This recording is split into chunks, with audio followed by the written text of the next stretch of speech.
Smuggler's Cove. 3,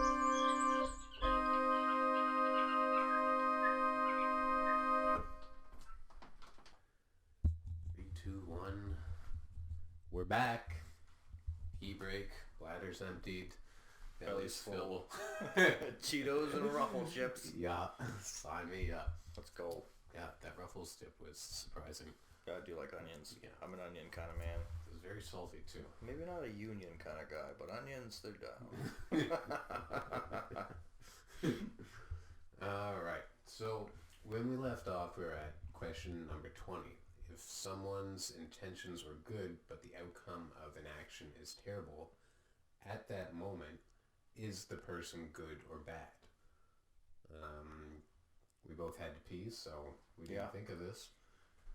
I guess I kind of had the upper hand slightly because I did go through these questions once before, but I also thought this would be interesting because now we get to hear both takes, and your take, goes up to whatever the fuck of is the individual important. Of course he is. Yeah. I summed this one up that on the first time they're good, on the second time they're bad. Well, yeah, because that, again, relates back to wisdom, right, and learning. And when I first see this question, of course, I'm drawn back to the road to hell is paved with good intentions. That being said, like the reason we were talking about the Nobel Prize and how Hitler, of course, won the 21st one. Alexander... For his humanitarian work. Yeah, no, I hear that he did a lot of things with children's shelters, but so like, I don't know if there's a problem with gas leak or something. I heard. Well, like it all comes out in the wash. I hear the showers are really good though. But anyway, like the Nobel Prize started with I can't remember his first name, but Nobel, right? Dr. Nobel or whatever. He invented dynamite. He was like, "Oh, this is gonna be really great for construction." And people were like, "Yeah, but we could also blow people the fuck up with it." And that's when he started the Nobel Prize, right? So like, was Alexander Nobel bad? No, not at all. People took his invention and decided like, yeah, but we can make mines, right? Which isn't the same thing as this is, but okay. I think if your intentions were good, then that's just a learning experience. If something turns out fucking horrible, that's just a learning experience. Yeah. But again, if like, and I wouldn't say if you try it again that you're necessarily bad, but you're definitely naive if you don't expect it to go bad again. Yeah. Right? Because the definition of insanity is trying the same thing over and over again and expecting a different result. You're at least stupid. Yes. You might not be bad. At that point, obviously if you replicate it and you're like, oh, this went really terribly last time, I want to do that again, then you're bad. But if you're like, maybe it'll work this time, then you're just naive and you need to learn from your mistakes. Yeah, you wanted to double check. So yeah. Maybe it's the third time. Yeah, third time is a charm. Like, okay. Yeah. Charm confirming your... Bleach and ammonia, third time's the charm. I won't kill my pets this time. Alright, I think, yeah, that wasn't... I think we just had to pee really bad and we just looked like that wasn't as complicated as it seemed. No. Alright, 21 is, if someone does a kind deed but has a selfish motive, does that impact the goodness of the deed? Yeah. Yeah. I think certain motor mouth in your car last week, I know that's the first person I fucking thought of. Yeah. I had thought of some of these YouTubers that film themselves like going and giving money to homeless people. Yeah, absolutely. And it's like, the homeless person probably doesn't give a fuck, right? Yeah. Or they're just, they don't appreciate being objectified like that because they're just being used as an object to make this other person seem holy, right? If they're cognizant. It's deceptive. If you're kind, but for a selfish motive, it's deceptive. It's not, but I don't think that's the same thing as looking at like, if I do this for someone, I benefit as well as they do. But if you're like, if I do this nice thing for them, I'll get this out of it, and that's what I'm really for. If you're being kind for the sake of being kind, but you also benefit, that's in and of itself. I mean, that's just a win-win-win. Yeah, that's kind of how things should be. Because I was painting a picture of like, maybe say you paid somebody's tuition, but let's go like dark here. It's like a greasy old man hoping to get a piece of tail. Whoever gets a piece of tail, that girl goes on to be a surgeon who saves lives. the goodness of the deed isn't really impacted that much because she received like the benefit of it, though it came from this like. But it speaks volumes about the person, right? It's a that in and of itself is a manipulative, at least manipulative, if not deceptive act. Yeah, so it impacts his own personal goodness, though. Yeah. Not the goodness of the deed. No. So it can be that it doesn't impact the goodness of the deed. It just impacts the selfishly motivated shitheel. Yeah. Yeah. Okay. And I feel like in those situations, quite oftentimes, unless you're just brain dead watching the news and believing everything that you fucking see, like, everyone else can be like, okay, that's why they're doing this. Like, politicians every time.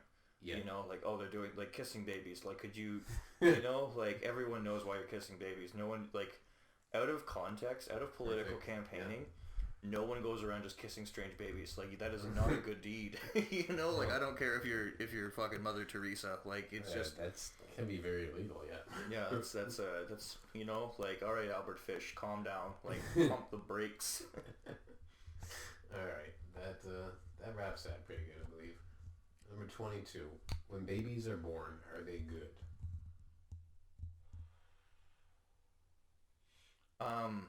I think that comes down again to spiritualism and like religion, because if you're following at least Abrahamic religions, right, sin is innate. Like, we're born with sin. Now, is the baby going to, you know, torture a cat? No, but are they good? Like, well, even then, like, there's sin in them, but are they good? I don't think a baby can be good or bad. Realistically, they don't have that level of consciousness capable. Like, being good or bad is a very, that's a conscious thing. Like, you need to be cognizant in order to be good or bad, right? Like, a fair point, because I was going to say the baby is good until his first bad deed. But even, like, I think about myself as a kid, like, I beat up lots of kids, and I didn't even, like, understand that I was, like, being bad. I was being authority, fucking delivering justice, I guess. oh, I was a terror as a child, like. So I'm trying to kind of think, because we don't have the cognizance. But babies themselves when they're born, like, because say like a baby, you know, its birth kills the mother. The baby is not then the seed of evil. Like, it's, you know, like the baby. Yeah. I would say they're neither good nor bad. They just are. There is no concept. Like, there is no grounding for good or bad, because they can't understand their intentions. They can't understand themselves. Fair. So, but this goes, like, I don't know that it's like so chicken or eggy thing. Like, you're only bad if you're not good. So since you're just a baby not being anything, you, I think, automatically get lumped into good. At the same time, you're also a leech. So maybe then you're innately bad. Like, you know, like, pervert just sucking titties. Yeah. I mean, well, no one can blame them. Yeah, that's true. Titties are wonderful. This message brought to you by misogyny. Yeah. Boobs. Yum. Makes the world go round. I mean, we all suck on tits, technically, right? Well, so. And honestly, if it, like, you... Well, there was an episode of CSI where a mother refused to breastfeed her children. It's like, you cold, sour bitch. Like, fucking thinking, that makes me think of fucking Lady Macbeth. Like, let the milk in my breasts turn to bile. Like, yo. Like, what the fuck? I never even knew that. Does it do that if you don't? No, she was just willing to do horrible things. Yeah, bile builds up, I believe, due to your kidneys. Like, that's the yellow in our urine. I'm just thinking that if the milk-full breast, no, the milk doesn't curdle, like, you know, like women that have just given birth can go to the beach and lay in the sun. It doesn't come out yogurt. Yeah, they can do jumping jacks. It's not gonna fucking turn to cottage cheese. I just learned something today. Unfortunately, I would hate cottage cheese. Yeah, butter. Fucking butter. Like, this is talking about a utilitarian society here. We have some fucking promise. Don't let that baby drink that. That'll be perfectly fine butter. We can fucking can this. The finest yogurt known to man. Yeah, I really, I don't know. Like, for all intents and purposes, I'd say babies, yeah, they're good, but at the same time, they really just are. Yeah, they haven't become either yet. Yeah. But I agree with that. 23. If identical twins grew up never knowing each other, how similar and different would they be? It's not philosophy, There's research on this. Okay, but like that to me is more like psychology than philosophy. Yeah, it doesn't really... I think the philosophical implications come after these studies have been put to public and we know the facts. The studies I've read have said that they are similar. Yeah. Like, they go through similar life events at similar times. So that then becomes a philosophical question that leads you towards some spiritual answers, I guess. Well, at least like a deeper connection of humanity, right? Where like twins documented do have that kind of connection. It makes sense if you have the absolute same DNA as someone else. Like, makes sense that you'd be fucking connected. At the same time, it then begs the question of if is there a deeper, are there layers to our reality that are not just the physical and the corporeal? Which, I mean, for me personally, like, obviously. Have you ever gone to a restaurant and 15 other families show up? Like, we travel in packs, herds somehow, like, for no other reason than it just is. Yeah. So, there's research on this. Go fucking read the research. Yeah, that's not philosophy. Go fuck it. Yeah. The word tool in the question is wisdom a tool? It's kind of poignant. Basically, I'm saying he's a tool.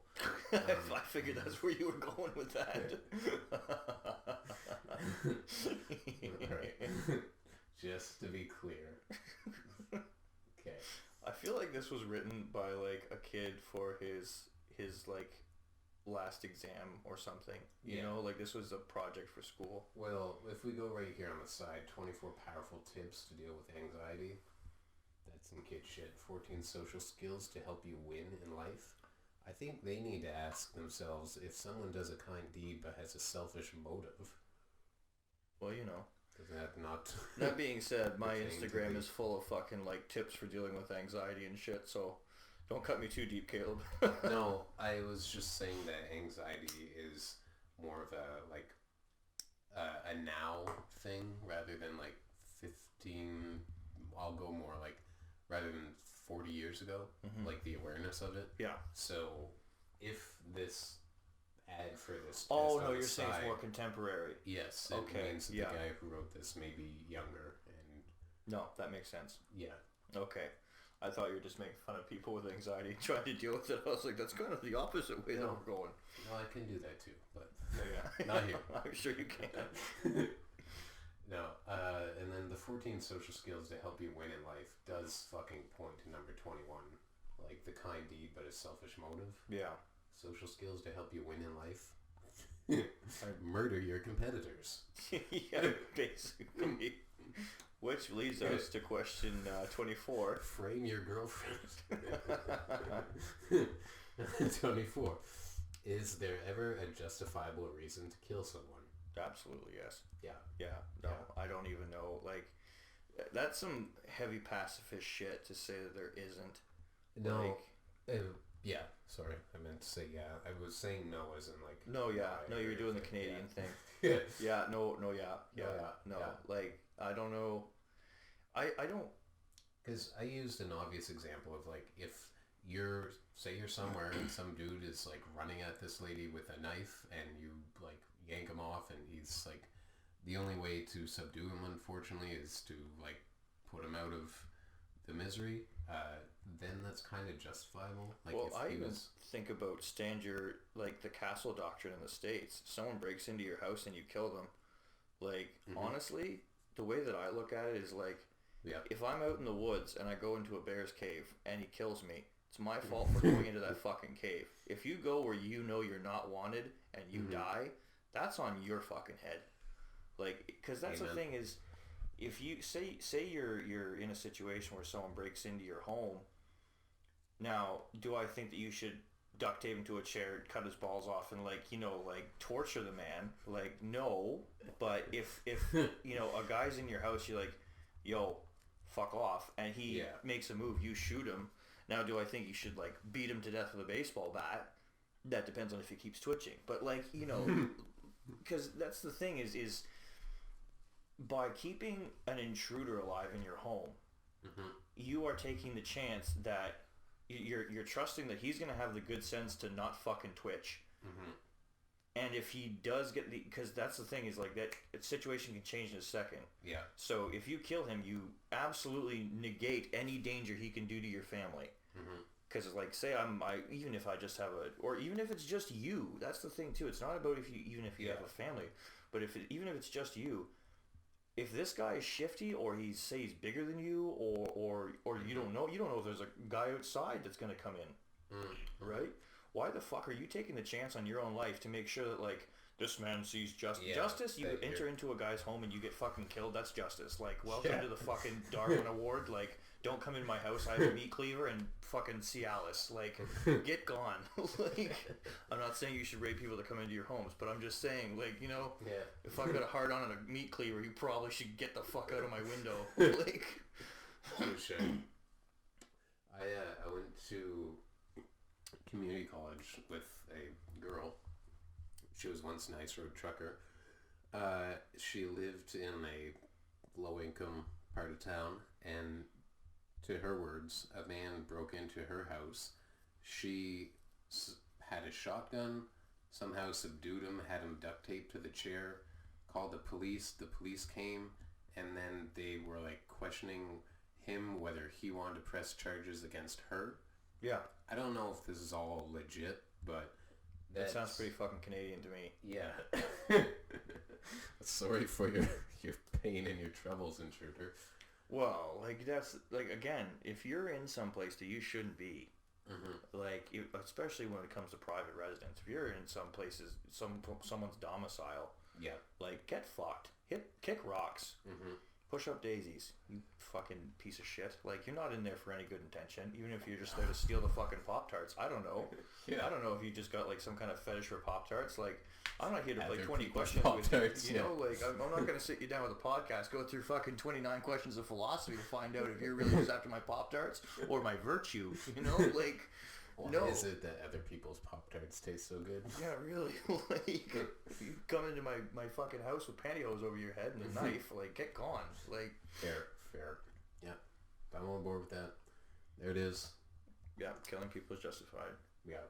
I don't trust people that... My mom would be the kind of person that would say it isn't, and I honestly have to question, like, Mom, like, what? You know, like, it's... Yeah, you don't ever want to do it. But if it is that it comes to a situation where it kind of requires that it be done. Human history, we have not gotten to the place where we are. We're letting some people, like some people have had to die for us to get to where we are. And that's just the sad fact of the matter is dog eat dog. And if you come in trying to eat my dog will eat you. And fuck off with my Pop-Tarts. There you go. If you try to steal my collector's Lego set, you're fucking done, son. The justifiable reason often involves Pop-Tarts. And eating, because we all eat. Because neither of them had been through my schooling at that point to understand that this was not a foe who entered your house, but a friend. Alright. 25. Are people born with a specific personality, or is the character the result of their circumstances? 6 of one, half a dozen for the other. I had said that after a certain age, the character of their circumstances. Because I worded it like this: we're born with specific personalities. I do believe this. When we're young, our circumstances have more impact because they're not within our control as much. Yeah. And then once you become, of age to move out and kind of decide on your life, your personality then is more predominant because you get to... Well, it's more your own, right? Because you get to experiment with it and tinker with it. Yes, but also the fact that what's existing once you're out there and not in the circumstances that you grew up in, what is there is your personality. Mm-hmm. Like, it's not just like you're continuously a collection of your circumstances. Yeah. So at some point you have to start being the rock and not be molded by the sea, you know? Like you actually, you're not, you can learn, but you're not necessarily turbulent. You're not being tossed around by you're pushing through as your own person, essentially, if I'm understanding you correctly. Yeah, and to say like that person, the person that decides to change things about their new circumstances to make it so that they're not like their previous circumstances, that comes from their personality or their person to have the drive to do and be better than what they have grown to know. I definitely think with personality that it, like, of course, I think even like if you're taken away from your parents or you don't grow up with your birth parents, that there will be aspects of them that are in you, because obviously parts of them are innate as well, right? Like I would say that with my own upbringing, I am naturally worrisome and nervous and anxious because both my parents, although my mother will say, I'm not a worrier, but like, well... Did you turn off the stove? Yeah. Well, it was... Okay, so one time I came home, my curfew was at 11. I came in at 11:05. Okay. My mom was in tears. I walk in, she's like, "Oh, you're home. Oh, I was so worried." I love you, Mom. But I was so worried. Usually you're home by 10:30. I was like, "Mom, it's 11 o'clock. It's 11:05. I'm not even late." Like, you know, but usually you're home by 10:30. The curfew is 11. Like, you know, like it's okay. Yeah. Like, so, and then, I mean, I've never mowed a lawn. My dad has always been like, "Oh no, you could hurt yourself." My dad basically, like, household chores came down to, you're gonna do it wrong or you're gonna hurt yourself. So now I'm a very incapable person who couldn't tell you one cut size wrench from the other, who has to try each one. And I've never mown a lawn. I've started a lawnmower once or twice, but like that's the extent of it. Shit. Yeah. Huh. Yeah, so in the summer, if you need to teach me to mow a lawn, that would be, you know, like, you'd help me become a man in some senses. Come Like, here, son. I'll teach you, Tony. This is a monkey wrench. Yeah, fuck. Well, there it is. But yeah, definitely some parts of it, but yeah, as you grow, I don't know about a specific personality, but there are certain specific traits of your personality that I would say you're born with. Yeah, because then those aren't really like circumstances. Circumstances like the outside factors. But I guess all the outside factors are a reflection of inside factors. But that's the thing too, is like your circumstances would also be as you're growing up and learning from your household, again, whether that be your parents or your brothers or your sisters and whatnot. Like those, at some point, your circumstances, like, they will dictate who you are in a sense, pardon me, for a period of time. Yeah. Because that's what you're growing up with. Again, that's building the framework of you as a person and your inner workings, right? Yeah. But I don't think you're born with... It depends on what you... I was just being specific that, like, your parents' traits that some traits that you would inevitably inherit. So what I mean... Those are not circumstantial. Those are... Yeah. Inherent because you're spliced from their DNA. No, and that's what we're agreeing on that. Okay. What I'm kind of questioning is like a specific personality. Well, I think you would have a specific framework, right? But then, like, you're not going to be a full-fledged fucking child, like, adult when you're a child, obviously. Like, that's not how children work. Like, so specific personality, yes, if you're talking about, like, your bare minimum framework. Yeah. Right? And then your circumstances build on that. Because one thought that this conjured was resiliency. Like, resiliency isn't equally distributed. Like, some people have more resiliency than others. Yeah. And so your resiliency may be fueled by your circumstance. So say you really want to change it, then once you get the freedom to do so, you do change it. Yeah. That resiliency is your personality. So it's like your personality is just waiting to be freed from its circumstances in order to take hold of the life that is your own. Yeah.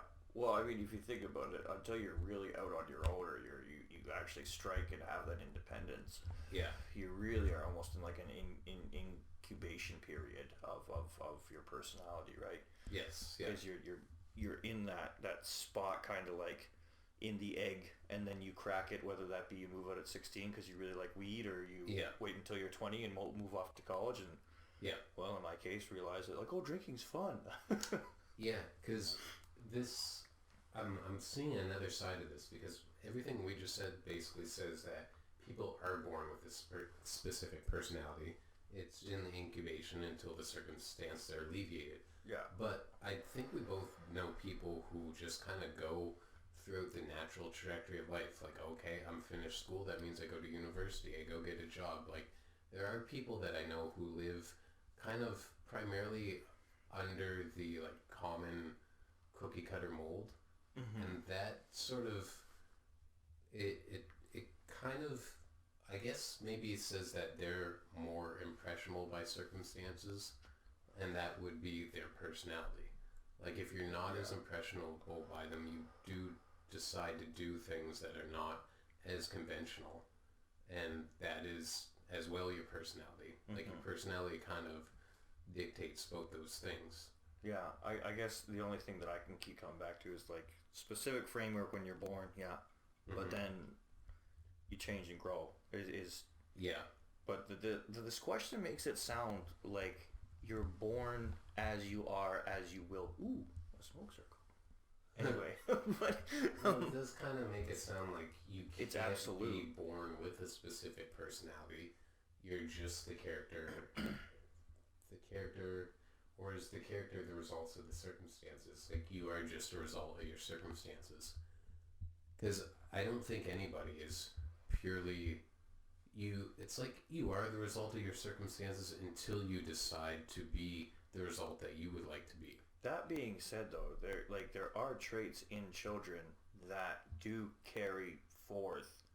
Like, there are certain traits that you have as a child that it's just like, well, that's just how they were born, and that's how they carry on.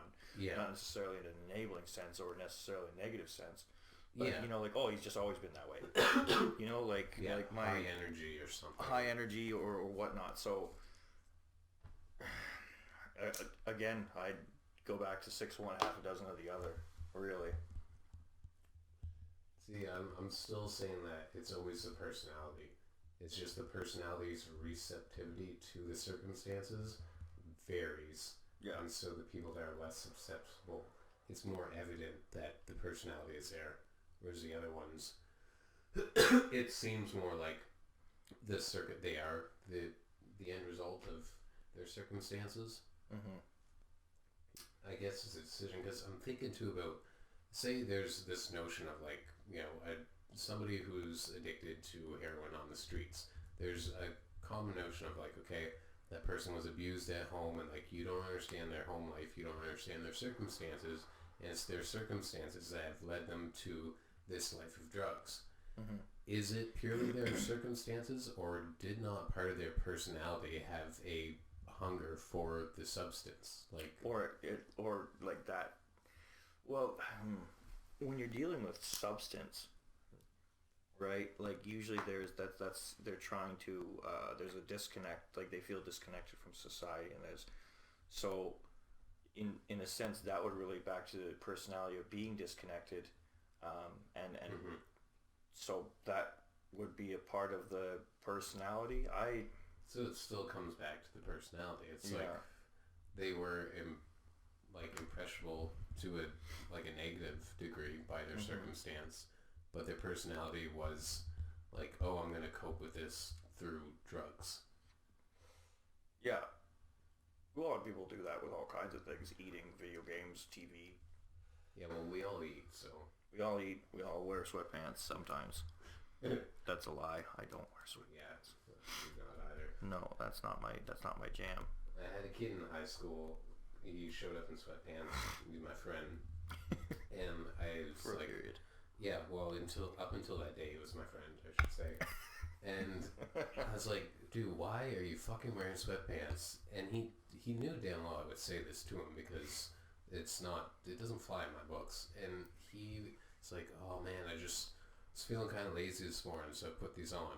I know, like, I kind of put him in this, like, scenario where he had to give a response just to save face, and it was like, brother, like, you tell me these were easier to put on than jeans? Like, yeah, it's the same motion. Yeah. God forbid you had to pull up the zipper and do a button, but that happens in what, like 15 seconds? Like, yeah, that's a fucking pretty liberal amount of time to do up your pants. Like, just, yeah. Like, so you probably spent that amount of time pulling the fucking drawstring, buddy. Like, well, there's never been a scenario, I think, in the history where it's like, oh man, that person looks really good in sweatpants. Like, I'm so happy that they're in sweatpants and not jeans, because that has defined this moment in a way that no other pants choice could. yeah, it's never been a revelation. No one's ever just been like, fuck, I'm so glad I'm wearing sweatpants instead of actual pants. Well, at least out in public, like, you know, like, there's a reason why there's, like, it's in the name. Like, it's not a, you know, like, if you had your vomit bib, like, you wouldn't wear that out. Like, touche.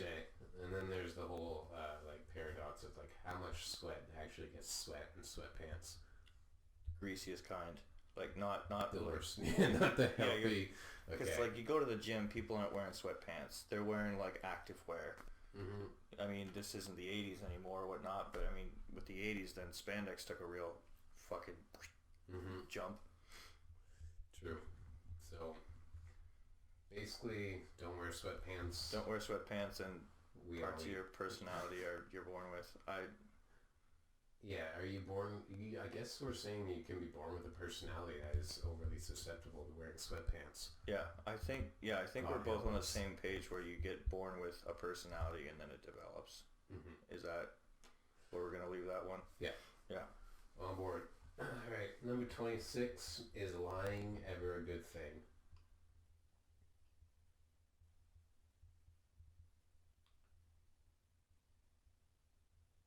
I had said some people just can't handle the truth, so... Yeah, I think, honestly, like... You're forced to kind of lie?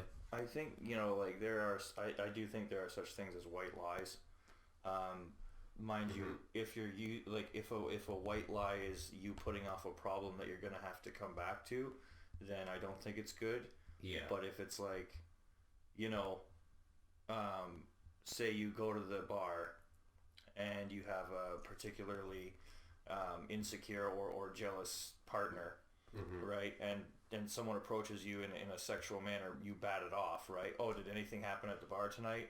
If telling your partner, oh yeah, no, this woman grabbed my crotch or this dude groped me, if that's going to upset them, right? Then be like, oh yeah, no, nothing happened, just had a couple of drinks, right? Like, because if telling them the truth is going to make them uncomfortable in a way that is not going to be productive in any kind of sense, then it doesn't make sense to tell the truth in that regard, because it doesn't benefit anyone to be truthful. It's not, you're not owning up to a mistake that you made. You're not owning up, you know, like there's no... Because I had said exactly what you had said, and basically, if it ever is that lying is good, which we're giving a context where yes, it is good, because it leads to nothing productive, you gotta, like, get out of that situation, maybe, or, like, that situation needs to... Not the situation needs to end, but the cause of your lying being good is somebody else's, like, insufficiency, or, like... I'm saying insufficiency, like, they're incapable of, you know, hearing that and not becoming jealous. So it's, like, due to their own inner, like, conflicts or lack of... Well, if it unnecessarily complicates a situation, that could just be negated by being like, nope. you know? Like... But it also could be negated by that person just being fucking reasonable and, like, oh, this woman grabbed your crotch, like, I don't know, my girl will be like, yeah, because it's a good crotch, like, that's because she's not jealous, and whatever causes you to have to lie in a good way is because of somebody else's insecurities, or, like, I say insufficiencies because I think it's insufficient. Like, it's an insufficient way to handle life if you're jealous. I wouldn't say insufficient, inefficient. Yeah, I guess that, but I'm saying that person is insufficient. I'm going more cutthroat of like, you have failed to be. But I think in that in of itself, we can't expect people to be perfect all the time, right? Like everyone does have their own insecurities, and it's not necessary. It's not that it's not that their insecurities are good, but they're understandable and they're human, right? Yeah. Because that does sort of point us in the direction of like how positive is forgiveness. Like in that situation, you're kind of forgiving that person's shortcomings and saying, you know, like, all right, because you're gonna get jealous, I'm not gonna tell you this thing that's absolutely irrelevant. Like, cause your mouse is wigging out and it's really distracting. Yeah. I'm sorry. No, I saw that too, and I just looked away. I was just like, that's gonna give me fucking epilepsy. Like, all right, sorry to the epileptics, but I do want to kind of put this in this direction of you're forgiving this person's shortcomings because we'll keep on the jealousy aspect. They're gonna be jealous if you say this girl grabbed your crotch, but to you that girl grabbing your crotch didn't mean anything. Like didn't even like sway the bar at all in your emotions or your. Well, you didn't do anything wrong by it. You have nothing to confess, right? Like it's not your shortcoming. It's that person not being able to fucking handle themselves. Yeah, and so what I wanted to say is forgiveness to me seems to be like a healthy thing because you're kind of forgiving that person's shortcomings. Like you're kind of understanding and saying like, you know, I see you as you are and I'm accepting you as you are. Yeah. But that is a type of forgiveness, and I would want to say like unequivocally forgiveness is just the better road. But I'm painting this scenario where you're constantly forgiving somebody for being this way. Like I think it has a diminishing return eventually because ultimately you want that person to grow out of their immaturity. You want them to grow out of like this jealousy and just know that like you are theirs and like nothing changes that. Like a million girls can grope your crotch. It doesn't make you less. So long as you're not at the bar being like, hey, I'm not going to tell my girlfriend anyway.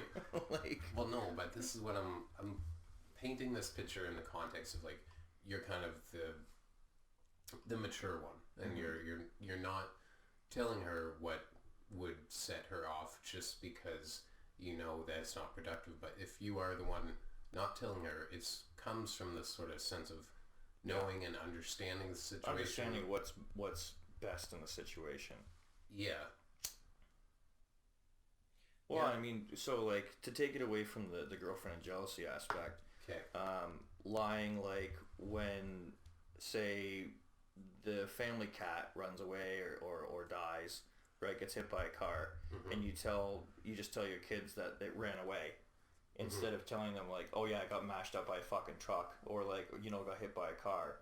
Like I don't think that that's a bad lie. You know, like you don't need to let them know that their animal died in a traumatic event. Yeah. I mean, depending on how old they are, like if you're telling that to your 10-year-old, then you probably need to, you know, help facilitate their growth as a person. Fair. So then my whole like tangent of forgiveness there doesn't really play in, because when you're a kid, you're kind of forgiving the kid for being a kid. It's not really forgiving. I think it's just understanding. Understanding. They're a kid. Okay. They probably can't handle the idea that Mittens just, you know, is now half a mitten. Like, Mittens in 3 parts. Yeah, there's you know, there's one pair of the mitten, one part of the pair. There's only one mitten, and like Mittens is now singular. Mittens is mitten, and she's in heaven. Yeah, with her mother. All right. Lying can be a good thing, but the context in which it does become a good thing is lying ever a good thing? So yes. Yeah. But lying in and of itself, I think, is not good. No. Deception and you know. Yeah. So lying to save something. Lie to children. That's the safe bet. Yeah, and police. I love lying to kids. Like, so we were at work. This is not philosophical. We were at work and I was like shucking oysters, and Josh's kids come up. Yeah. And they're like, oh, why is that one like green on the inside? I was like, that means the oyster was living next to a volcanic vent And so a lot of the carbon and sulfur comes up, and it changes the coloration of the shell. Yeah. And my boss, the executive chef, just looks over. He's like, "Yeah, Tony, that's right. That's exactly what's going on." 20 years later, this kid's on Jeopardy, No, about exactly. to fucking crush it. Gets blindsided because a chef told him. I fucking love lying to little kids, just telling them outrageous shit, and it's just nothing harmful, but like they might get to 7th grade and have people laugh at them. They can blame me for that. I'll buy them a beer. Not in 7th grade, of course, but like, Yeah, 8th grade. get them some candy. Yeah. Alright. Number 27. If you steal money but use it to save someone's life, does that justify the theft? Who are you stealing from? I had kind of said basically always. I mean, obviously it'd be more ideal if you stole from like Sam Walmart or something. But so here's what I'm gonna say is like if you steal, like if it does depend who you're stealing from, because if you're like, this old lady's pension, if she can't pay her water bill next month because you stole it to save your diabetic cousin, like, obviously diabetes is really harsh, but you can be careful about what fucking target you pick, right? Like, you don't have to just like throw a fucking dart at a map and be like, all right, old lady Iverson, like, give me a fucking lockbox. Yeah. Like, so your mother's pearls from the exactly fucking depression era. Like, I need to pawn your fucking family jewels here. Like, so I think that question is a bit too absolute. I would say in general, yes. Like, if you just need to be savvy about who you're stealing. Yeah, like, like be discerning in your theft. Be a good criminal. Like, you don't have to. So, like, yes, but also like asterisks. Don't rob the fucking poor. Be a Robin Hood in the situation. Like, when you're in this morally challenging dilemma, be as moral as possible. Yeah, like, just justify the theft. Yeah, sure. I mean, I steal from the rich. Probably one of the only times I would steal money, tell you the truth. I'm not really a money grubber. Yeah, and like I'm really wondering, like, to save a person's life. Like, at that point, though, with everything so digital now, like, where'd you get this money? That you can't just walk in with fucking like a stack of fucking fives and be like, I'm gonna die if I don't get $24. Yeah, like, what? There's, like, I really question the ability of like stolen money to help someone, because like you have the money to pay for it yourself, but you go and steal it just. Like, well, because if you're dealing with today's society, it's all on fucking cards and shit. So, like, it's like, if you're a hacker, like, you've got a wiretap, like, steal from the fucking Irving's Bahama accounts. Like, you probably aren't just going to steal to save someone's life. Like, someone who has that kind of know-how, like, they're probably not in charge of the fucking ICU. Like... like chances are if you're like if you're that well connected to be able to steal enough money to save someone's life, unless it's like they are being held hostage by a coke dealer or some shit, or this this scenario's gonna be like way petty. This is really a comic book situation. I feel the answer is put out the bat signal or call for Spider-Man. Like, this seems more likely than actually being able to use money to save someone's life. Walter Mitty scenario. Yeah, really. Okay. Number 28. Should someone being ignorant be a valid excuse for their rudeness? I think that depends. I kind of think just like that's like a closed circuit. Like, but if someone's ignorant, so like that comes. I think that kind of goes to offenses taken, not given, right? So their rudeness isn't necessarily rudeness if they're ignorant. Like, if they're not being willfully ignorant, if they're truly ignorant, right? Like, yeah, like, 1,000,000%. If you're like a 1950s male and you walk into Subway and like the guy behind the counter has a bit more melanin than you do, and you're like, oh, get me one of them Italian subs, boy. Like, he's not really being rude. He's just he's ignorant, but you know, like, so in a valid excuse for the rudeness, sure, in that regard. But if it's just like, but the rudeness is something you perceive and he wasn't being rude in his mind. He was calling you boy because, I mean, you're you know, a little darker than him, and that's just he grew up with some helpers on the farm. Like, he wasn't treating you with disrespect. He's just calling you what they call you. Now I know that's a dangerous fucking waters to wade into, is two straight white men on a couch. But like, well, it's the exact thing I was thinking of, like a grandma saying some like racist shit, but it's not really. But that's the thing, is you're not. How she grew. Yeah. But at the same time, if you're like, oh well, you know, they can't be trusted with money, like, you know that you shouldn't be saying that anyway, right? Like, if you're saying that, that's your rudeness. Like, even if you don't have any ill intent, like that, I guess it's. But I do feel like you hit the nail on the head perfectly when you said the whole offense is taken, not given. And I think that's a huge oversight that's occurring right now. Because you're not walking into Subway and dropping the hard R on the guy, like, you know, like you're just you're just an older gentleman, or like, you know, like it ignorance, and it comes down to is like, then you're dealing with different people talking. Because everyone's got their own life and their own perspectives. Because if you walk in there and be like, hey, boys, you know, like, what, you know, like, it's like, what, you calling us boys because we're black? Like, no, you're a bunch of boys. You know, or so you like, can take this, like, the transsexual route, like, or the gender transgender, identifying. Yeah, like, if you misname them,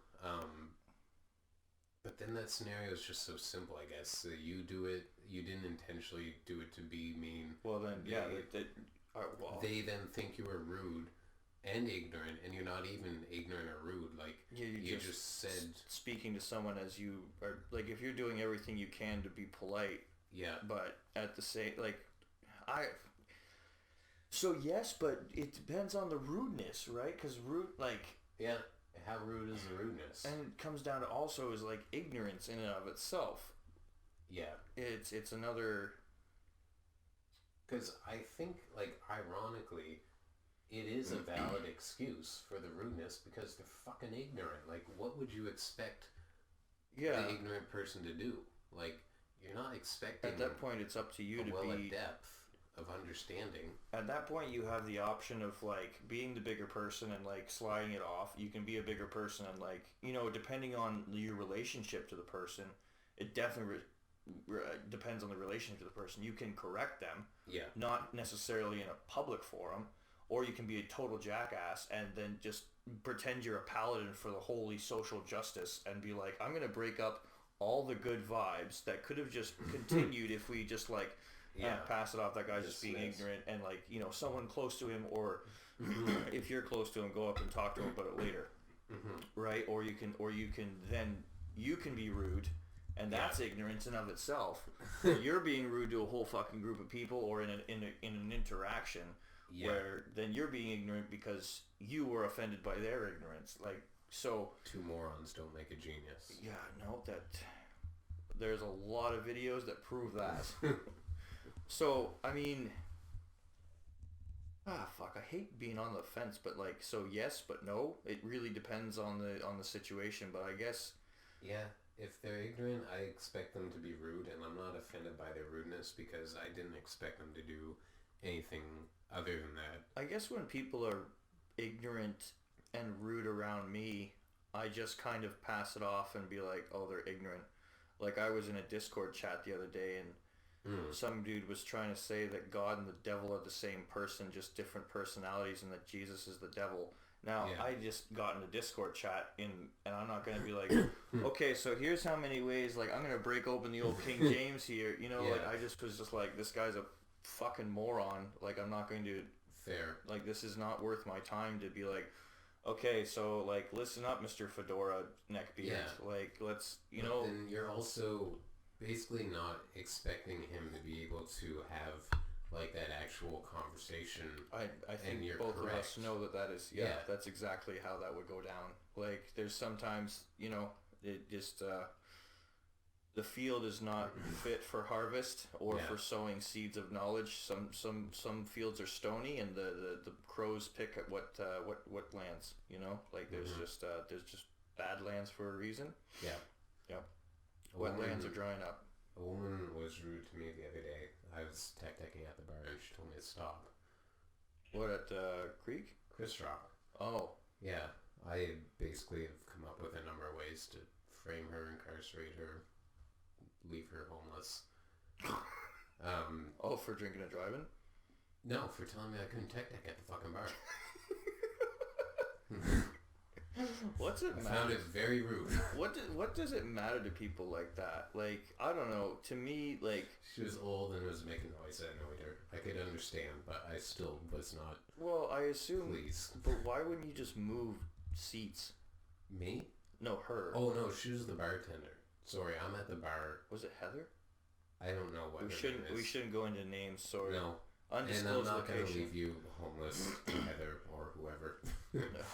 But she's never going to see this, but she is Okay, a sweetheart. I don't even know. I don't go to the Chris Rock, but in an undisclosed location and city.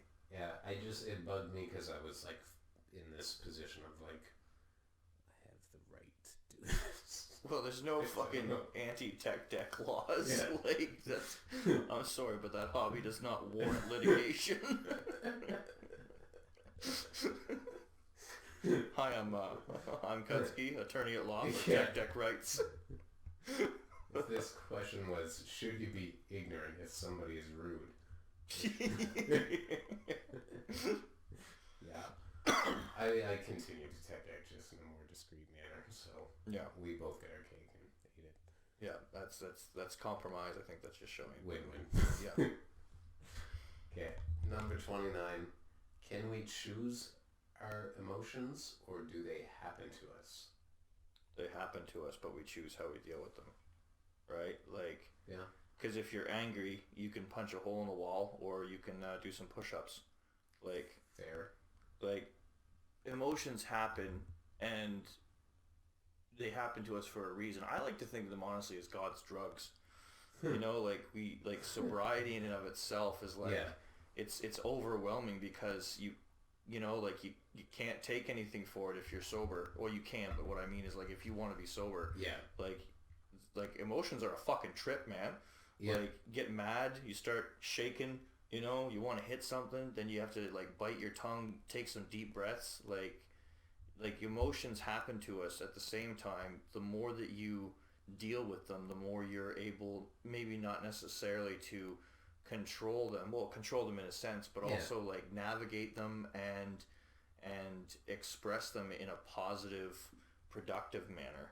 Because I was wondering if that borders on like being able to choose them. Like once you become proactive about them, and you do things to mitigate the negative effects of the negative ones, you're doing that to like grow more positive ones. But that's the thing, is they're still happening to you, right? Because you can't just be like it's still, I mean, fair. You could sit there and watch some really aggravating videos and like, you know, like you are choosing that emotion because you're like, no, I really need to know what Ben Shapiro says about the transgenders. Like, you know, like I need to watch this and get mad about it. Fair.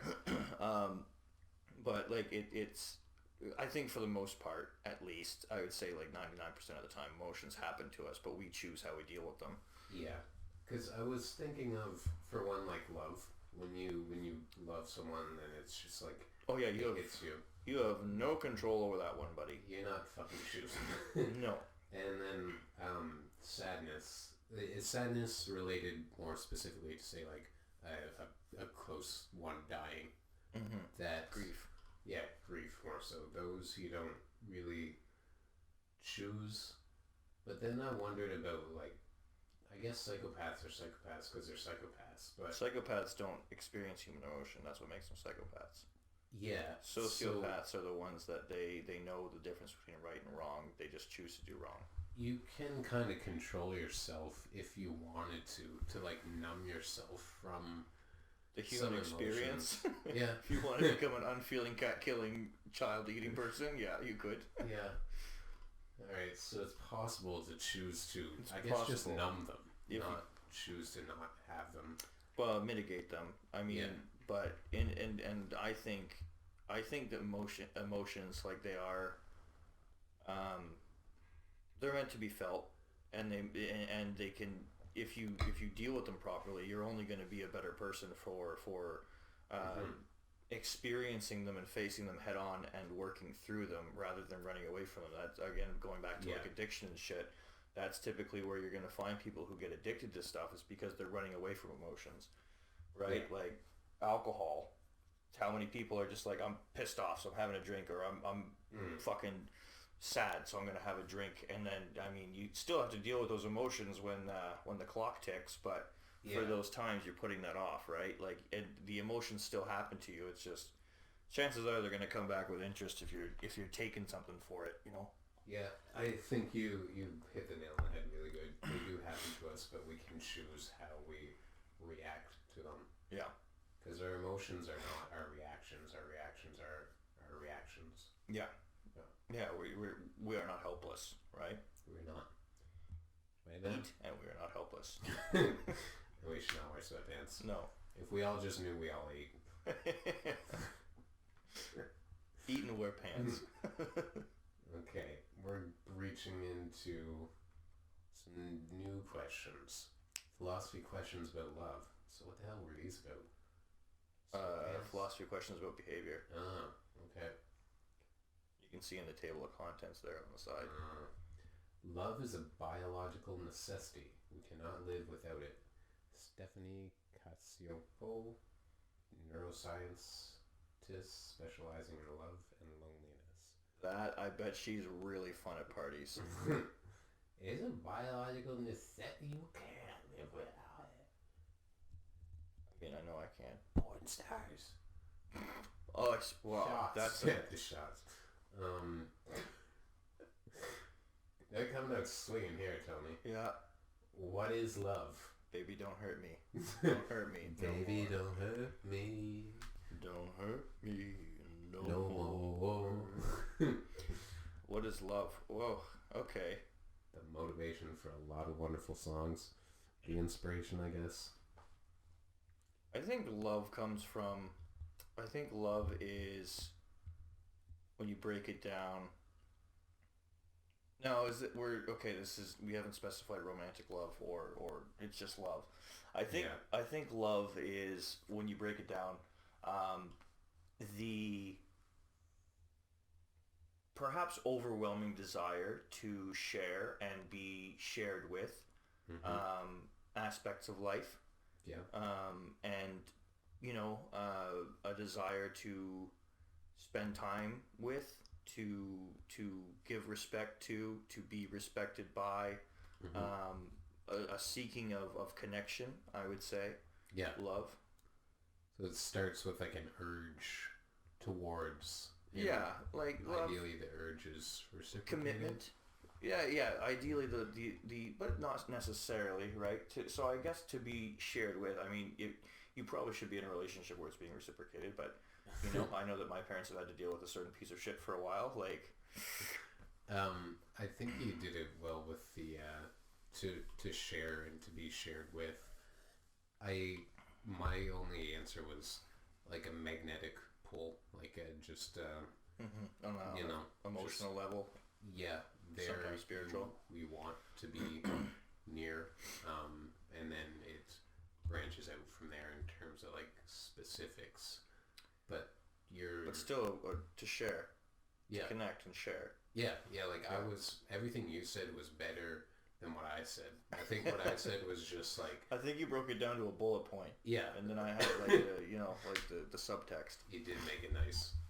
It's magnetism. It's magnetism. Fucking magnets, how do they work? Yeah. I don't want to talk to a scientist. No. Motherfucker's lying and getting me pissed. I fucking love ICP. Alright, number 31. How do you know you are loved? Boner. You get a boner, is what I was saying. I still again. have a weird relationship with some of my... I was gonna say, like, again, we haven't specified romantic. So, like, I was thinking, like, how do you know you're loved? I was going to, like, family and friends. You say boner. I'm just like, I'm thinking, like, my mom, and then you say that, and it's just like, that's... You didn't get a boner, you don't love her. System crash. Yeah. If you don't have a boner around your mom, you're a terrible son.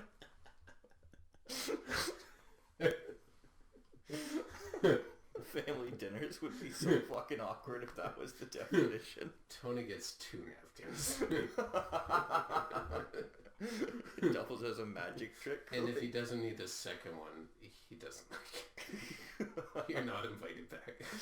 Get out of here. If I don't get a stiffy, I don't buy it.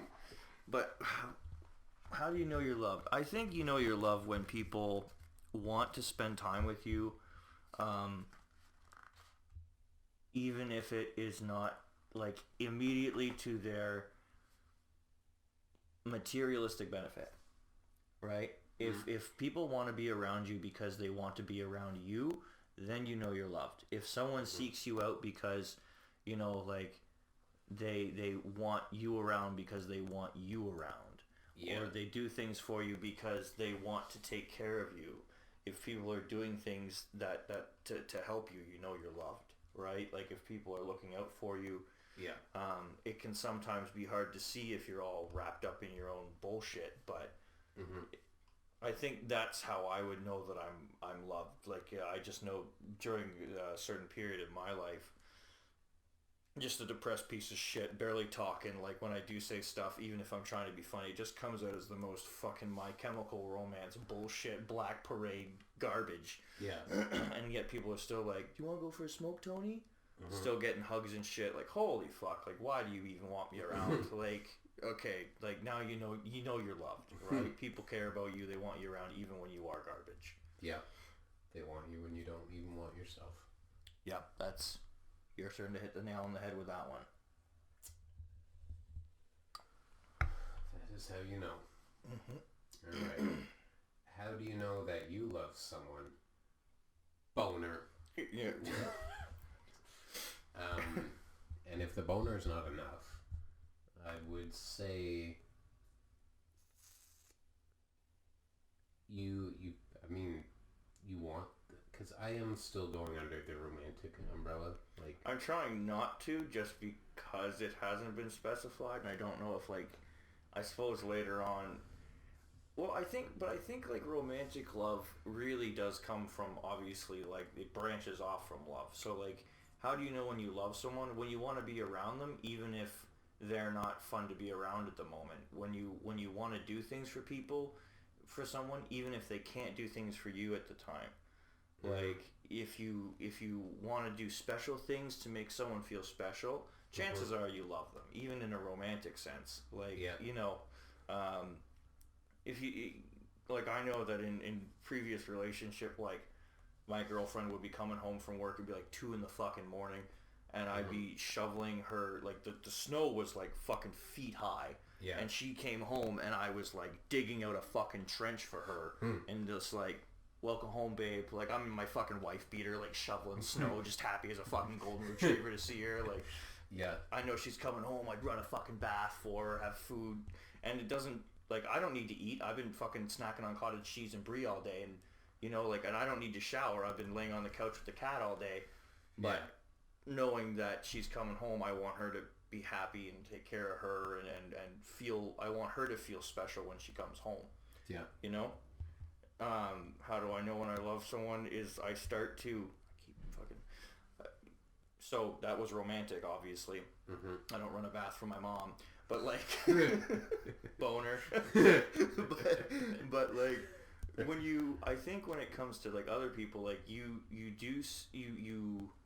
when you love other people, and this is just what I'm learning recently, is like, you look at what you're doing, and you kind of say like, I really want to. So in terms of like people caring about you, sometimes like people ask me like, how are you doing, and I want to say like the fucking worst shit, right? Like just like, oh well, you know, can't find the motivation to write that suicide note. Not a funny joke. Not a funny joke when someone cares about you and they know that you're fucking struggling. So you say, I'm doing okay. And you say that not because you don't want them to worry. You don't want to hurt them. Yeah. Because you know that, like, you know what, you're going to eat some fucking Cheetos and play a video game and you're going to feel better at the end of the day. But, like, you love someone enough to fucking look out for their needs, even though it would help you get a bit of relief by... You put other people's needs before yourselves, I guess. Before yourself. Kind of like... Maybe? I don't know. Don't neglect them. Don't neglect them. Don't take people for granted. That's a fucking thing, is if you know you love someone, is you don't take them for granted. Mind you, you can take people you love for granted, so don't do it. Like, it's just a bad scene. So I'm thinking of a more specific scenario that happened to me here recently. I have a friend who I definitely go out of my way for sometimes, and that's like, I just do it because A, I want him around. Mm-hmm. B, I think that it's conducive for him to be maybe going out places that he wouldn't typically if I hadn't encouraged, and it feels a bit sometimes like a father-son thing, like I'm trying to raise him a bit. Yeah. And then it gets difficult because sometimes I encourage this and then it kind of blows up in my... not really blows up in my face, but sometimes it crosses my mind that, like, this might have been better had I just not have invited him. I might have enjoyed it just if I was by myself, or like I had just come solo. Yeah. And so those thoughts cross my mind, but to me the bigger picture is, well, maybe this is worth this, and so if on the off chance that it could be, I'm gonna roll the dice for that, and gonna suffer whatever I suffer because I think that it's worth it. In your mind, this person is worth it to put the effort for and to suffer that little bit. Yes, absolutely. And then so enough times maybe I'll get asked to go somewhere with him or do something, and if I'm like, I don't really want to do it, or this doesn't fit with my day, and I say no or something, I don't feel... I guess I still feel like slightly guilty, and then of course the guilt like motivates me to make sure that I do something with the day so that it's not in vain my just saying no. So that's kind of like a healthy thing that goes on. But well, you have to respect your own boundaries too, right? Yeah, this is where it's getting weird, because I think like this is where I'm kind of expanding on this because it gets complicated. And then there was this, like, I met him after I'd not seen him for a little bit, and he was just like, man, like, so happy to see me, and just like it kind of validated all the trying that I do that sometimes feels like failure, because of in that moment it was like, you know, he reciprocated the love that I have for him to me. Yeah. But then we kind of ended in this, like, we're going to hang out more, we're going to do this and that, and then we try to hang out more, and then it falls through. And so it's like, I know, like, he's always my friend forever, like, we'll get it, and like, he's never like not held dearly in a place in my heart. But I guess I'm getting personal here, but I was sort of perplexed of how, because I would say no to certain things he would invite me to, he would also say no to certain things I would invite him to, and so I kind of thought it was best to just kind of let him be how he was. It's like, well, he doesn't like this thing that I keep inviting him to, like, I'm going to stop inviting him to that, or I'm not going to, like, always invite him to it every time I do it. And then I kind of got the notion when I met him, and he was like, oh man, like, dude, see it. It's like, fuck, I should still just invite him to those things he says no to, even though it's nice to be asked. Yeah. And so it kind of made me feel like a bit of like a dick, but like there was obviously the immediate processing of, well, all right, continue to invite him, continue to do as you were doing, and what you're doing is, you know, it is what you think it is that you're doing, and it's all good. And I'm trying to like realize, how do you know that you love love someone, I guess for me it might be that I am willing to suffer for them. Yeah. And you're willing to see the larger picture when it comes to someone, I think. yeah. Like, you're willing to look not at the immediate. You're looking down the road. You're investing time in someone. Mm-hmm. Thank you. You're welcome. Because I guess I worry that I have these relationships that cause me to suffer because I don't want to have to suffer all the time with them. No. And it's like, I know in their heart if they knew the things that they were doing that made me suffer, they would never do them to me. And so it's like, that's the love there. Mm-hmm. Like, I know if they knew, they wouldn't do, but yet they still do because they don't know. And that gets to be, I think, for me, the hardest part with understanding when to be good, because I feel partly that if I had a bunch of money and I just went and lived in the woods by myself and didn't see anybody, I wouldn't be like, that to me sounds kind of like heaven. I would still want to see people, but like, I could very easily deal with seeing people like every once a year. But then I know the people that I love in my life, they wouldn't like that. Like, they wouldn't only want to see me once a year. Yeah. So it's like, well, you assholes are making me sacrifice my paradise in the woods and only seeing me once a year because At the same time, can't. I think the forestry industry would get pissed if they walked in and there was just like a grove of trees painted purple.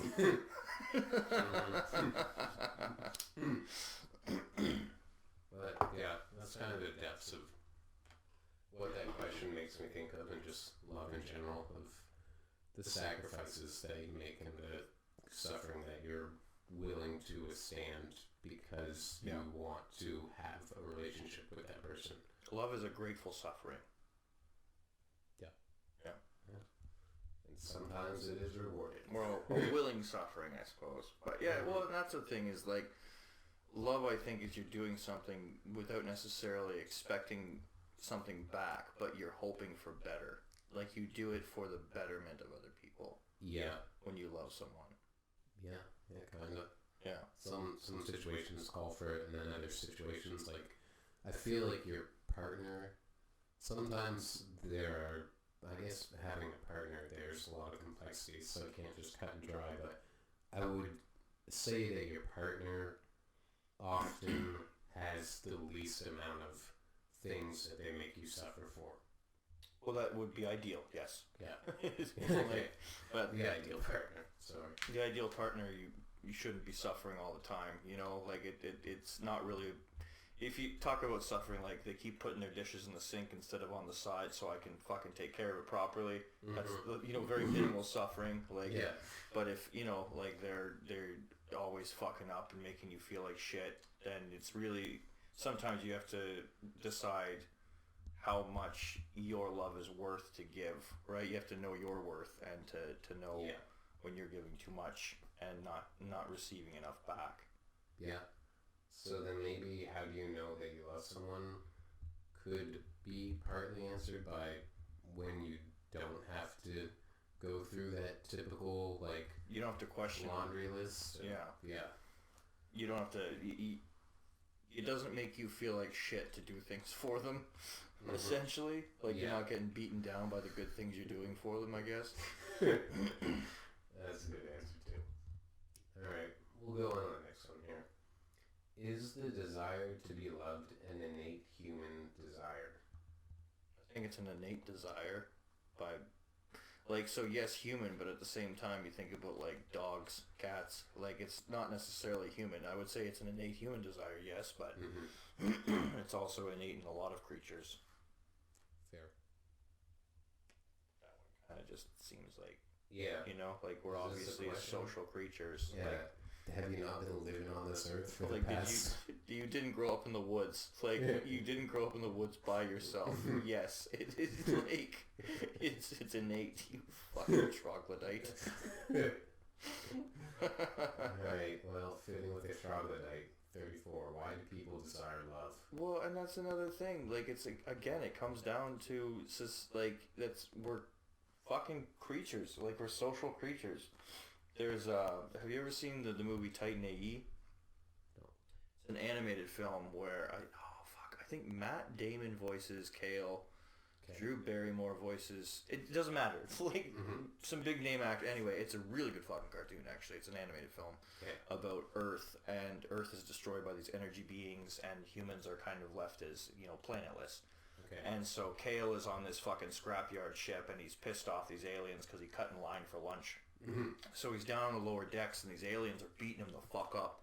And Corso, this like Han Solo-esque kind of character, comes down. He lassos them, like a space cowboy that he is, and he goes, "The thing you have to remember about humans is we travel in packs, right?" And that fucking that's exactly right. Like, if there's one human, chances are there's more than one. And even if you want to break it down into tribalism, like, you find one person in the woods, typically you're gonna find a fucking tribe of them, right? Like, we're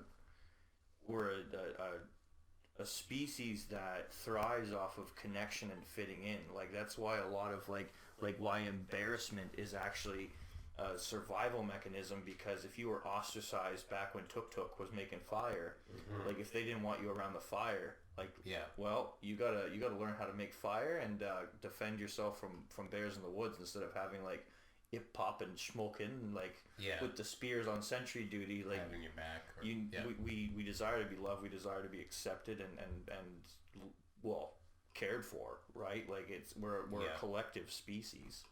Yeah, because the love here becomes much bigger than just the love between you and your partner. It's like the desire to be loved. It helps us all survive. Well, and you think about like friendships, and like at personally for me at my work, would I stay there if I didn't have the relationships that I do with my coworkers? Probably fucking not, because like I go into work every day and I get to see my friends, and it's real fucking chill, and I can be like, okay, like people are, it's you do get involved in people's lives because you have to take care of one another, and it's but it is an uplifting like environment because you have people caring for you, and you. Who doesn't want to be, like, why do people desire to be loved? I don't know, because they want to feel good. like, oh no, serotonin and dopamine, like oxytocin, who wants that? Like, why do people desire love? Because they want to fucking feel good? Pain. Like, because we're not fucking Cenobites? Like, this isn't Hellraiser? Like, why do people, well, because you want to be accepted for who you are, you want to be loved for who you are. Like, and I think that, well, that's okay. So this is gonna fucking branch off, but like that kind of, you look at that. People want to be accepted, right? You look at certain BLT community people, and it's like what I'm doing is okay, and you have to say it's okay because they require to be accepted and justified and validated, right? And that's kind of like the replacement for love, which I think comes back to truly loving yourself. You want love, but you need to be, in order to be loved truly. I think you need to truly love yourself.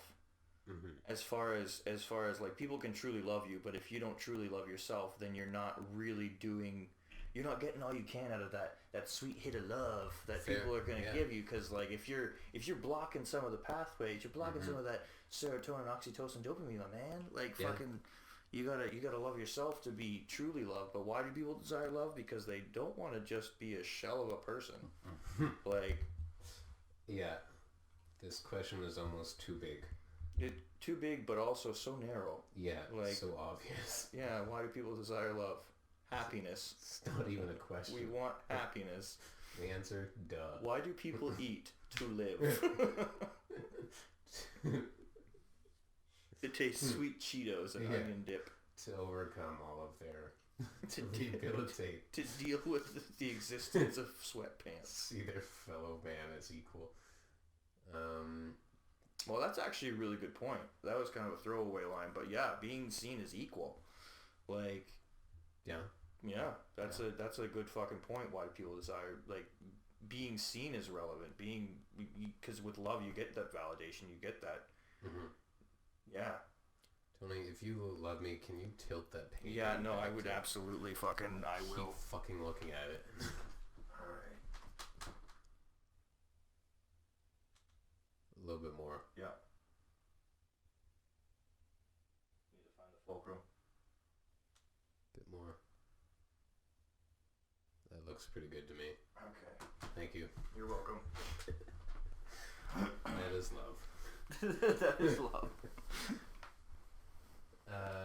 Number 35. Does love necessitate action, or can it exist simply as a feeling? Well, do you want to blue ball yourself, or do you want to actually express it? Because I think love is an emotion that intrinsically, we talk about unrequited love. Like, you get it the fuck out, man. Like, that's almost that. Like, you need to express it in some form or way. Like, it's not a good scene if you don't express your love, at least in some way, whether that be, sorry, I'm just taking off my socks.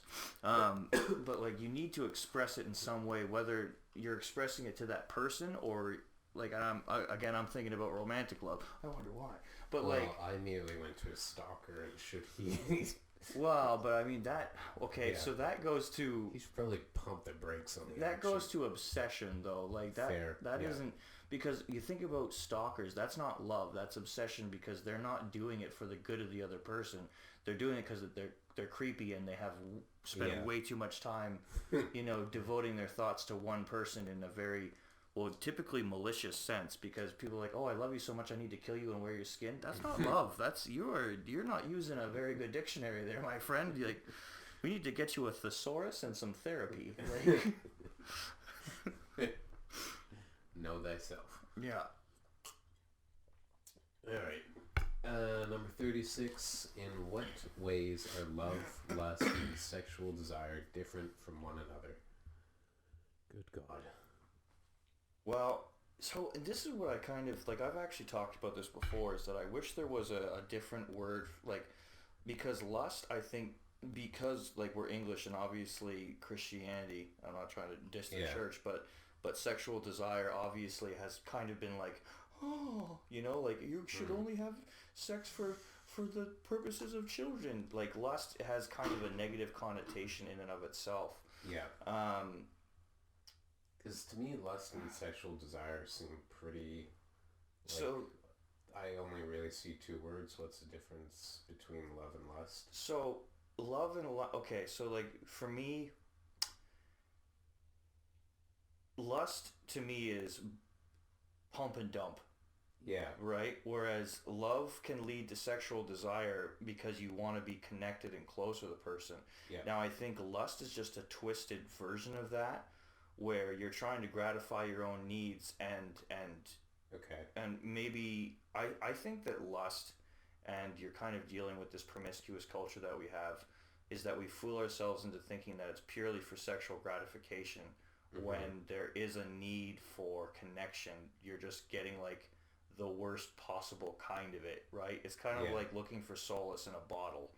Yeah. Like, I think lust is natural, but it shouldn't necessarily be encouraged. I don't think it leads to good things, whereas love can lead to a productive and healthy expression of sexual desire. Like, sexual desire is also natural, but if you're just like, oh, I don't give a fuck about your feelings and you get no aftercare, I'm not going to fucking cuddle, I'm going to hit the shower and then the road. Like, you're probably not the most well-adjusted person, Mr. Bates. Like, fair. So, because I had thought that lust was fixed as well on a person, because sexual desire to me is fixed upon a person. And then lust I had thought too, but the way in which you're wording lust is almost like lust is fixed on the actual, like, just busting a nut. It's exactly. not really. It doesn't come from a care about the person. It's a truly objectification, I think, of not only that other person but yourself, because you're not only viewing that other person as either an object or a fuckable animal. Mm-hmm. You're then bringing yourself down to that level where you're like, no, all I need is to bust a nut. Where, I mean, post nut clarity is a thing, and yep. I mean, like, like it's. I think lust comes from a misunderstanding of a need for connection. Okay. Is my idea. Like, actually, I'm fully on board with that. Yeah. Because I find with people, it's almost in the eyes. I find with people that are only into like no strings attached sex, mm-hmm. It's almost in their fucking eyes. You look at them and it's like there's something missing. Yeah, like they're a computer or something. A computer need to clear cache. Well, that I think almost like an animal. Like I just like you ever, and I'm saying this not as like just because I guess I'm just used to looking at dumb dudes being like, oh yeah, no, I fucked this bitch. Yeah. And like everyone claps, like congratulations, someone allowed it inside them. But like I remember talking, like I was dating this girl before college, and like her and her friend were both kind of like, those people who are like, oh yeah, no, love isn't worth it because you get hurt, so I just have meaningless sex. Like, that's a great coping mechanism. You're definitely not gonna feel lonely and die with your 15 cats alone. Like that's definitely the way you want to go. You fucking I think that lust honestly leads to it. I find it's immaturity. Like, when you're a teenager, you want to fuck people. Like, that's just, like that's just like how it goes. But if you're in your 30s and you're just like, oh yeah, I just need to, I think you're clamoring for connection, but you are maybe not consciously, but like subconsciously, like scared to make that connection. So it's putting off a problem. Yeah. You're treating sex like a drug at that point. Yeah. Which is, if you treat anything like a drug, it's just not a good fucking way to go. Yeah. Yeah. Amen. I would only add that love does not necessarily include sexual desire, because obviously what we've described with friendships and your relationships to your family, those don't involve as many boners. So. Well, and love too, just because you're with someone that you feel sexual desire for, like you can, like I again, my Instagram is basically like, it's the most fucking limp dick fucking Instagram feed, but like you can, like, foreplay isn't necessarily sexual. It could be doing the laundry. It could making people laugh. Like getting people to feel good in a mood where it's like love is like foreplay doesn't necessarily include the genitals. Yeah. Or any erogenous reasons. Like, it's almost like you have to touch the erogenous regions of the soul first, like, because, people want to be happy. So you make them happy, and then you can make them happy, like step one, step two. Yeah, you're on the nail. I went down this morning when I woke up, and there was 2 cookies on the butcher's block for me. Yeah. I know I was loved. I knew someone that was getting some loving. Step one, step two. Quick math. Number 37. Is an understanding of pain necessary to appreciate love? That's actually a really good one. It's necessary to understand or to appreciate the love of your partner if it is that they have had a pain that, like, I don't even like where I'm going with this, because I'm saying that if they have a pain that affects them to the person that they are, then you need to understand that pain to be able to appreciate their love, because their love comes in these strange formats due to their hurt. Because they express themselves differently because of their experiences and their perspective, right? So understanding of pain, I mean, who hasn't felt pain? Yeah. I think it's a good question. I think it might be I think it might be a bit clumsily worded. Yeah. But to appreciate love, do you need to understand pain? Because I think this is coming from the context of opposites. Like, you know love because you know pain. And it's like, I don't think you know love because you know pain.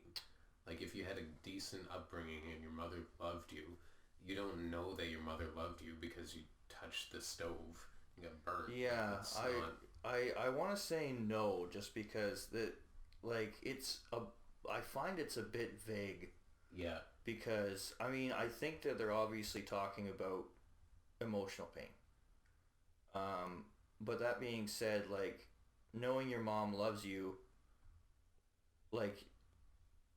You don't need to understand her emotional pain to know that she loves you. Yeah, like, It helps. I would say that it's definitely beneficial to have an understanding of pain. Yeah. I wouldn't say it's necessary. I'm with you on that. Absolutely. And as you grow older, it becomes inevitable. Yes. Yeah. Yeah. Yeah. Number 38. Does the loss of love change one's outlook on life? Yep. Yeah, that's motherfucker. Yeah. Yeah, that's a big for sure. Yeah, I think that's about as deep as I want to go on that one there, Kutzky. Typically for the better, and I would say that typically is also eventually for the better. Well, so long as you're willing to grow. Yeah. If you let it still changes if you don't want to grow. You that's true. Yeah. Nope. So yep. I stick with yep. It's about as deep as I want to go. Yep. Here we are. Number 39. Can one show love without first being loved? Is love an intrinsic aspect of human nature or a reciprocated act? Okay, so we got two. I think we can, because we were up here with the innate human desire, right? Mm-hmm. We agree that it's an innate human desire, so you can show love without first being loved. But what I'm going to say is, while it's an innate human desire, you have to be able to identify it, right? Because if you don't know what you're looking for, that can express itself in a whole bunch of ways. And even if the answer... Because, like, even if you grow up hearing about love, you might not even know what fucking love means, right? Yeah. So if you don't know how to show love, like, because, again, we're creatures that learn by our experiences. Mm-hmm. So if you don't know how to show love, right? Like for instance, say, I'm going to use, again, Carl Panzram. Say, like, he was just beaten and whatever. Mm-hmm. If he liked a girl and he brought her a dead cat, is that really showing her love, like, in his own way? Without first being loved, like that. Because I'm trying to think of like a kid on a playground who's coming from a home where he's not being shown love. Yeah, getting locked in closets and beaten with spoons. Yeah, how does he? Because I think you're right. Like, he first needs to be shown. So say another kid sees him, he doesn't have lunch, and that kid offers him half his sandwich. That's the first time he's learning how to show love. No, I get you. Yeah, no, I think honestly you need to be shown somehow. Yeah. Like I really don't know. Okay, wait though. Well, because this is saying show. You can feel love without first being loved. Yes, but okay, so like let's look at it this way, right? We might be looking at it as a human on human thing. Mm-hmm. Say you have an abused child who's really only been just beaten and treated like shit. Mm-hmm. What if they pet a cat? Yeah. Right? Fair. So, yes. Likely, no. Yeah. Right? That's fucking absolutely good point. That's what I'm trying to think of, is because you might... Because it is, I do think it is an innate desire. So, like, do you think though the cat approached the kid first, knowing that the kid was like in consolement type thing? Well, but it could just be as simple as, like, say you've got a kid that, okay, say he comes home to a fucking drunk dad in front of the TV and a crying barbiturate addicted mom, and he goes outside and he sits on the stoop to smoke his cigarettes or whatever, and a cat comes up, rubs his leg, and he but that's cat cup. Shit. I don't know. I'm gonna say you can. I really don't think it's too likely. Yeah, it is more likely that something shows you first that you're loved. So, that leads to the second question: is love an intrinsic act of human nature or a reciprocated aspect of human nature? Yeah. Well, I think that love is an intrinsic part, but it depends on who you show it to.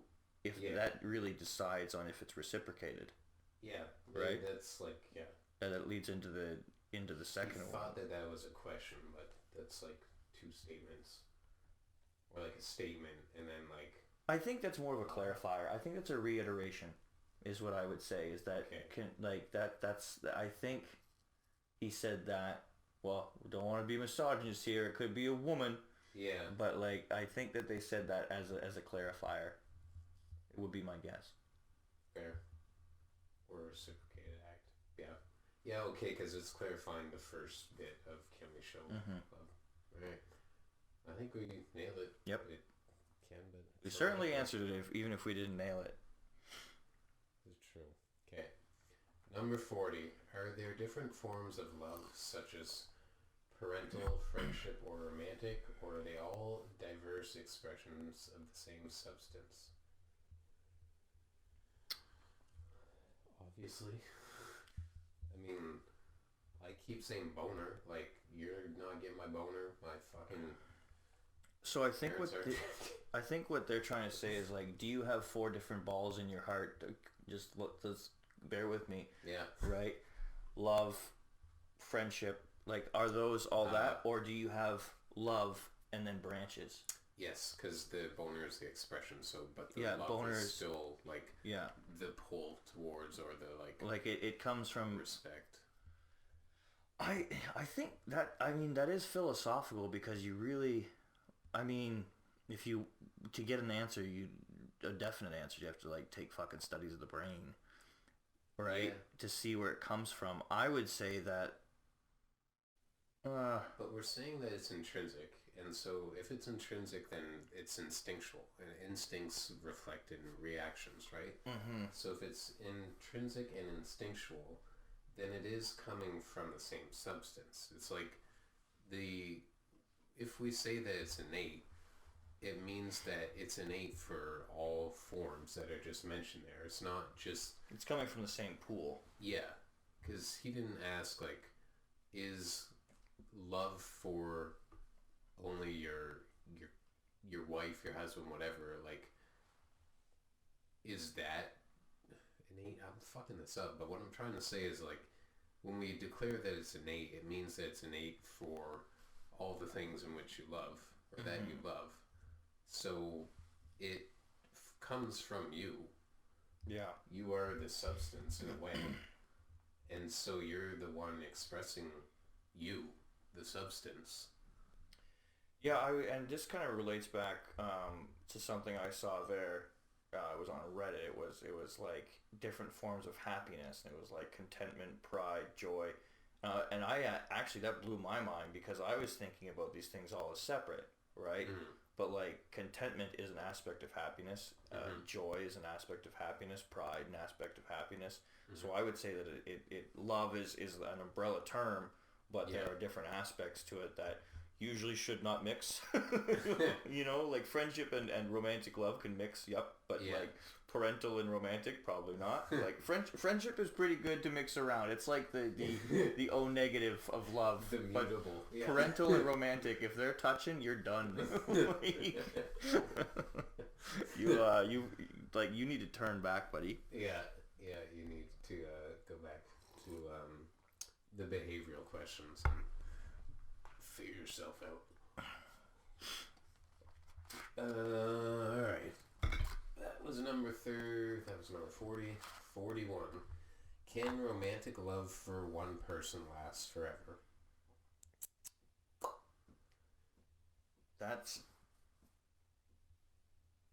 I think yes. Yeah. Like, I have no problem saying yes, but I would say it takes on different forms. Like, well, but that's a very vague like, you know what I mean? So like, you can easily answer yes. Yeah. But then it's also like there are you know, there's different factors that come into it. Like, are you still with the romantic love? Well, but I'm thinking of like previous girls that I've been with romantically, and I'm thinking that I love them all to a degree of like they weren't not a person that I didn't love. Mm-hmm. And so in a way the love lasts forever. It's not expressed all the same anymore because, well, I'm not with any of them. Yeah. So the love for me didn't die, but I will say that I did kind of have to do some self-work, particularly after one breakup, to like not fucking hate her. Mm-hmm. And in that work of like learning not to hate her and kind of like understanding my part in the downfall of it and her part in the downfall of it, it allowed me to see all the rest of them as like, these are learning blocks that had I not had them, I would have, probably had them with somebody else and learned what I learned from them, but I'm glad that I learned what I learned from them, mm-hmm. and that they were the them. And so I guess it kind of shifts from romantic then. It's not really romantic love. It's like an affinity type love. But that's the thing is the question doesn't say can it last after a relationship. Can one person last forever? So it's asking basically is... I'm saying that because as I continue on in life, mm-hmm. that love hasn't faded once it evolved into its new form. So I suspect if it's a new form, then it's not romantic, right? Yeah, I guess that's where I can kind of say that, right? It like shifted from... What I think this question is asking is basically like, are you done with monogamy? Yeah. Like, and I think definitely. I mean, obviously, again, there's like extenuating circumstances or whatnot, but like, yeah, I absolutely believe that you can love someone forever. I do think that you can stick with one person. Like, everyone today wants to do the old polyamory or open relationships, which like I think have you ever seen Arrested Development? A little bit of it, yeah. Okay, so like the first season and here and there episodes through. So that's something if you ever want to watch that we could. But anyway, mm-hmm. there's Tobias and Lindsay are going through a rough patch, and Tobias. Yeah. He's a psychiatrist, right? And he goes like, well, a lot of couples, like when they're having trouble, they'll kind of convince themselves that an open relationship will work for them, and it never does. But maybe it will for us, And I feel like that's where a lot of people just like, sure, you're having trouble with one partner. I know. Add more. It's kind of like the same concept of fucking. Let's have a kid because that'll fucking improve things. Yeah. So I guess there's sort of an asterisk to this because you can have romantic love that doesn't last forever, but it doesn't negate that it wasn't romantic love. It's not. So that's where I'm kind of like maybe twisting it a bit to say that the love that it was at the time that it was, that lasts as it was forever. I'm a bit of a hopeless romantic, so I absolutely believe that you can love one person forever. Like that to me is just, I mean... Well, that part I had no question about. I just thought that maybe people would perceive like a breakup as meaning that romantic love doesn't last forever, because in a breakup you get confused because there was a point where you were in love and now it's not, and you don't understand...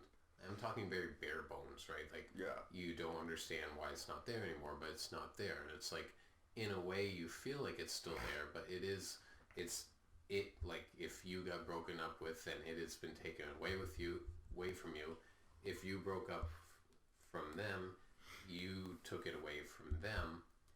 But having been on both sides of that, it never was like the romantic love that was there ceased to exist. And I'm saying the same fucking thing, but it's like that love exists in the time that it did, and it exists as it was, and that's how it was there, and that lasts forever. What you think about that after it's passed, then you can try and like taint it in your own mind, but really you're just like tricking yourself. Like, it's best to be like understanding that You're saying the moment is forever, even if you're past it. Yeah, because it was what it was then. But then this is probably more saying, like, can you love one person? Like, my grandparents, they married at, like, 24, and they were together. My grandfather died at 89, and my grandma died at 96. Yeah. Like, they loved each other. When I saw them in their old age, like, they were just happy to be with each other. So, yeah, that was no question for me. So I guess it's not even a fucking question. Like, yeah, it can. For one person, last forever. Yeah. Yeah. Yep. Yep. Done. Can love ever be a bad thing? No. It can produce, or like we're saying with breakups, you know, it can send you on this journey of self-discovery. It's a bad thing if you make it a bad thing. But yeah. That's you. Like, can love be a bad thing? I think it comes down again to how you express it, right? Like, and how you deal with it. Mm-hmm. Yeah. So no is our answer? You're saying how you express it. Can love ever be a bad thing? Why the fuck is this underlined? I think that post-traumatic growth. Move forward when bad things happen. Well, thank you for that. Yeah. I don't know. I think that love, while it might be painful if it's unrequited, it's still something that your soul needs. Yeah. You know? Like, it's something that does, again, it's how you express it and how you deal with it, but I do think that love is healthy for the soul. Mm-hmm. So I wouldn't say that love is a bad thing. I don't think it's ever a bad thing either. There's stories, because people word shit like this, right? Like, okay, you have an abusive mother. You get out of that, you go, you fucking, grow up, you're 30, 40, or whatever, and you're trying to process these old emotional wounds. And the point in which you find healing is when you're able to forgive your parent for abusing you. And when that forgiveness hits, it's because you're coming to understand that they did love you, but they just didn't know, like, the way in which they did it was fucked up because circumstance A, B, like, whatever. You start to understand them, and then when you understand them, you get this, like, release, and then you get this more profound understanding of everyone else around you because you've gone through something deeper than just the traditional. And so even though the abuse you took at that time, that was a bad thing for sure, the love then, if you healed yourself from the trauma of the abuse, becomes this kind of good thing. That still sounds fucked up, doesn't it? No, but okay, so this is what I'm going to venture forth. Yeah. Is that, so in order for love to be a negative thing, it would then no longer be love, right? Like we were talking about stalkers, that's not love, that's obsession. Fair. Right? Mm-hmm. If you're talking about, like it for it to be bad, it cannot be love. Mm-hmm. Because love, I think, is inherently good. Yeah. Right? Like, you might express it, and your insecurities might taint it, but love is love. Yeah. Right? I think that love isn't inherently a good thing. I'm 1,000,000% in agreement with that. Yeah. Like, you can't, like, bad love isn't love. It's tainted. Like an oxymoron type thing. Okay. It's like, is happiness bad? You know? Like, happiless can't be a bad thing, and if it is a bad thing, you're not experienced true happiness. You're good probably things bad. Yeah. Yeah. It was diluted like that, but yeah. No, but like that's basically it. This one's a loaded gun. How does unreciprocated love affect people negatively? Negatively, bad. Well, I mean, it can cause insecurity. It can cause fucking doubt, harm. Mm-hmm. Negatively, like how does that run through? Yeah, like what do you bad? need us to list a plethora of fucking negatives? Yeah, like desperation, despair. Yeah. Like it's a dark rabbit hole filled with spikes and razor blades. Like you're falling into a pit of barbed wire there, buddy. Like Darkly. yeah. All right. 44. What does falling in love mean? I think falling in love means you get kind of dumb for a while, and it's like love itself, like that beautiful feeling of your heart beating faster and boners and Yeah. the flushing of cheeks and just being so fucking happy to be around someone and to find that connection. Like I think that's what does it mean? It means you're experiencing just an overloading of really good feelings. Yeah. Like You're in for one of the you best are on rides of your a life. natural fucking high, my friend. Enjoy it. It's what it means to me, anyway. I would just add that it inspires commitment. I think Commitment, like a sharing, yeah. connection. Yeah. Okay. Number 45. What causes someone to fall in love? Connection. Boners. Yeah. What you Boners, yeah. Or connection, I think it comes. I think love ultimately comes back to Yeah. connection and interest, obviously. Reciprocated connection. Yeah. Yeah. Well, not necessarily reciprocated, because you can fall in love with someone, yeah, right? true. And then they might come around after you duct tape them to a chair, like Fair. Stockholm. All right. Connection. Connection. Not necessarily to a chair. Very much not necessarily reciprocated. Number 40. How many fucking... All right. I don't. Oh, we got a pro tip at the end. Oh, dope. That's what I need in my life. Is someone who asked, is wisdom a good tool? It's giving me pro tips on love. You had time to write this. You're not getting boned. No. Number 46. Does love feel different to different people? Everything I'm thinking is just racist.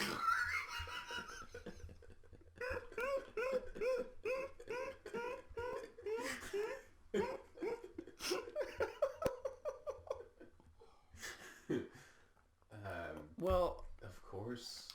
Yeah, because some people need to be loved in different ways. That's why there's different fucking love languages. And I mean, again, I think you have that typical, like I said, beating heart, the faster paced, the numbness to. There's a baseline. Yeah. There's like your typical like. No, everyone feels this when they do acid, and then there's like what you see on the trip is all up to you. Yeah. So like, does love feel different? Yeah, after a bit, yeah, for sure. Right, because everyone has different needs and different desires. Yeah. But I think initially you're gonna be like, woof, like.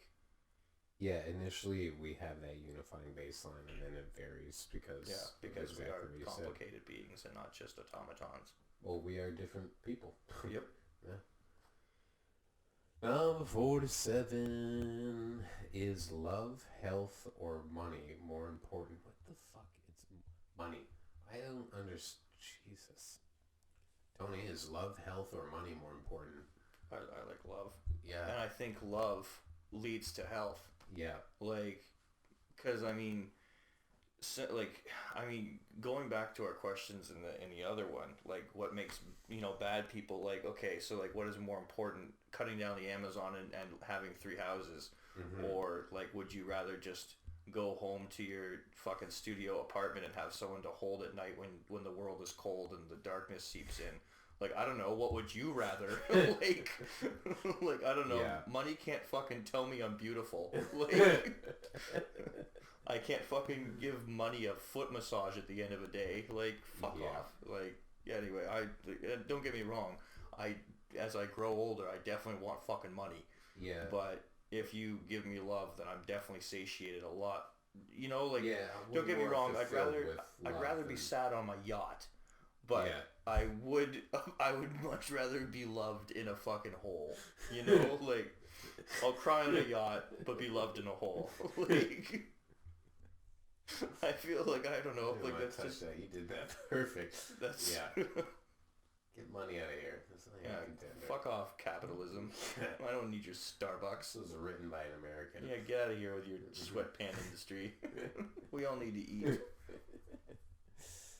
48. Can you choose to feel love for someone? I can. It's not. If you're talking, okay, so like they didn't specify romantic love because I think romantic love is kind of like, that's the beauty of it. Yeah. Is that you really can't choose, is because it is that kind of like beautiful feeling of like, whoo, I'm powerless. Yeah. You know? But can you choose to feel love for someone? I think you definitely can decide if someone is worthy of your love, and you can reevaluate, you know? Like that's just you are able to frame your emotions and deal with them. Be like, okay, like all they've done is hit me and bite and spit at my face. Like I'm gonna choose not to. You know, like you can. Yeah. I think it kind of degrades itself, but then you really put through. Yeah. The effort. You can choose at a point. Yeah, you're choosing to give yourself the love that you deserve, not the love that you're being given in that scenario. Yeah. I was thinking of people that are generally annoying, and it's like, do I choose? Can I choose to feel love for someone? I can choose to choose not to feel love for those people, but more so you just choose it in this kind of complex manner of like, I'm not gonna murder you, so that is me choosing to love you, is let you. I think that's choosing to, well, I think love yourself, but also choosing to show love to someone. You don't necessarily have to love someone to show love to someone, right? Yeah.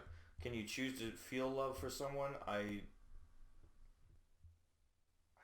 think again you can, but I think it's a bit more complicated than like, yes, no, shut off emotions.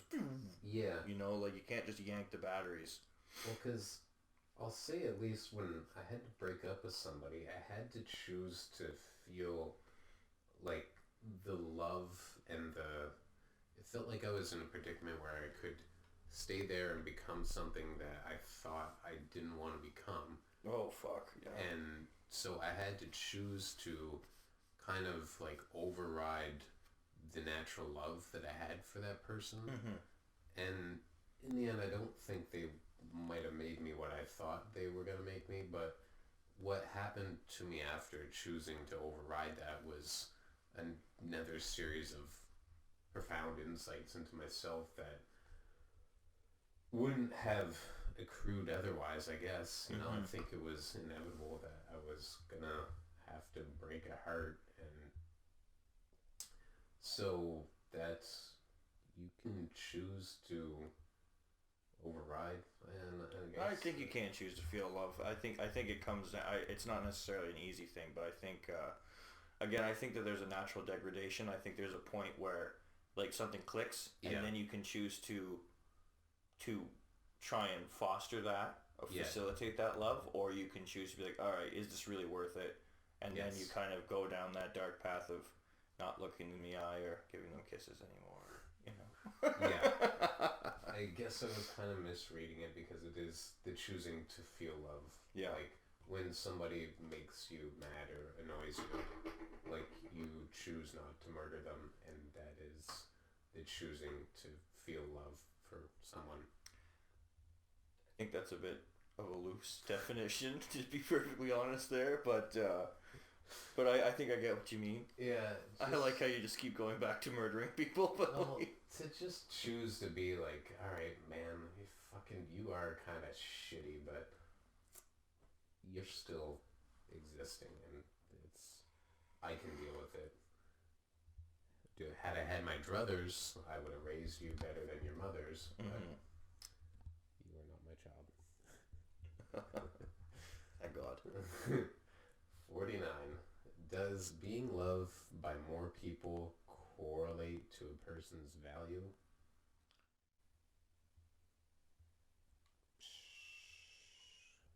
Because I guess we gotta think of celebrities. Yeah. Well, but Where that my mind's okay, like that's I did think like okay, so instantly I think Robin Williams, Okay. right? That's a good. Loved by the like Robin Williams was the first celebrity that I actually was sad when he died. Like everyone else was like, oh, they died, whatever. Yeah. Robin Williams was actually, and I won't say it was like profound. I didn't cry. I didn't fucking, I didn't watch a movie of his. I was just like, the world just got a little bit darker that day. Mm-hmm. And Robin Williams obviously had his own struggle. Mm-hmm. So like his value obviously was not correlated to how much he was loved or how big of an impact he left on people's lives. Now, that's not to say that he was selfish in what he did, because obviously I think that it's more of just a tragedy that he felt the way he did and he wasn't able to receive the help for it. Yeah. But I would say that, no, you have to love yourself. Yeah. And, like, you can receive all the love in the world, but, like, that's the thing is that it can make you feel value until that love isn't there. Because if you don't love yourself, then if you go to bed alone at night, then unless you've got, I don't know, like 15 people shuffling in and out on shifts to be like, oh no, you're great, like while you fall asleep, like it's not going to correlate. You need to love yourself. So like I'd say no. The value is basically valueless because it doesn't substitute love. Well, and that's the thing is like also I think celebrities, I think being so popular fucks with celebrities' heads hard. Like the idea of like millions of people that you will never know are like, like that, like that you are a god essentially. Like they're like celebrities now. Like a fucking you're semi fucking successful YouTuber now is receiving more direct adulation than fucking Caesar. Right? Like, and you're like a 15-year-old kid playing Minecraft, and how is the human brain even supposed to communicate that to itself? Like, it's just like, of course you feel like a god, like it would mess with your head meat like hard. But I think that at the end of the day, if you don't love yourself, then it doesn't mean jack shit. Or at least it's not sustainable. It's not sustainable. Like, it will mean something to you, but if you can't love yourself, then it's at some point that rainy day is gonna come, and it's gonna be a fucking downpour. Yeah. I don't have anything to add. You just crushed that. That is the Sun's Tony. Is number 50? Is there a difference in depth of love versus quantity of love?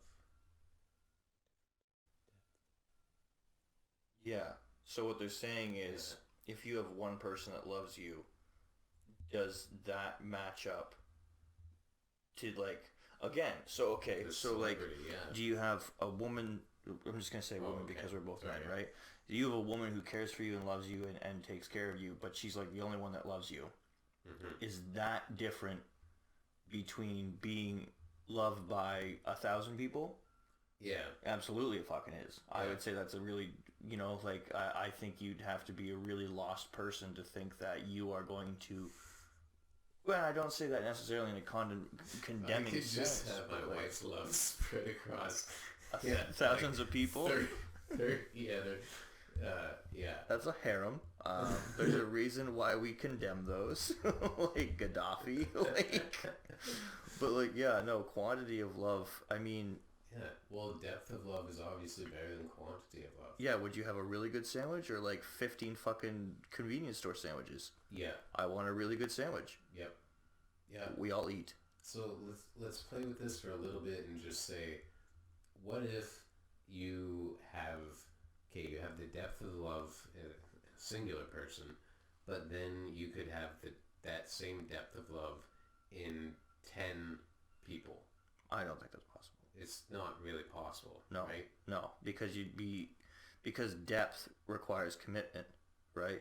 And if you're getting that depth, as soon as you start spreading that out, like because depth of love comes with commitment and spending time with someone, right? Okay. So as soon as you split that up, the hole gets shallower because you can't commit to that depth of love. So Yes. if you spread that out, then it's not going to be, because it's basically asking I'm quality over describing quantity is is what it's like, doing.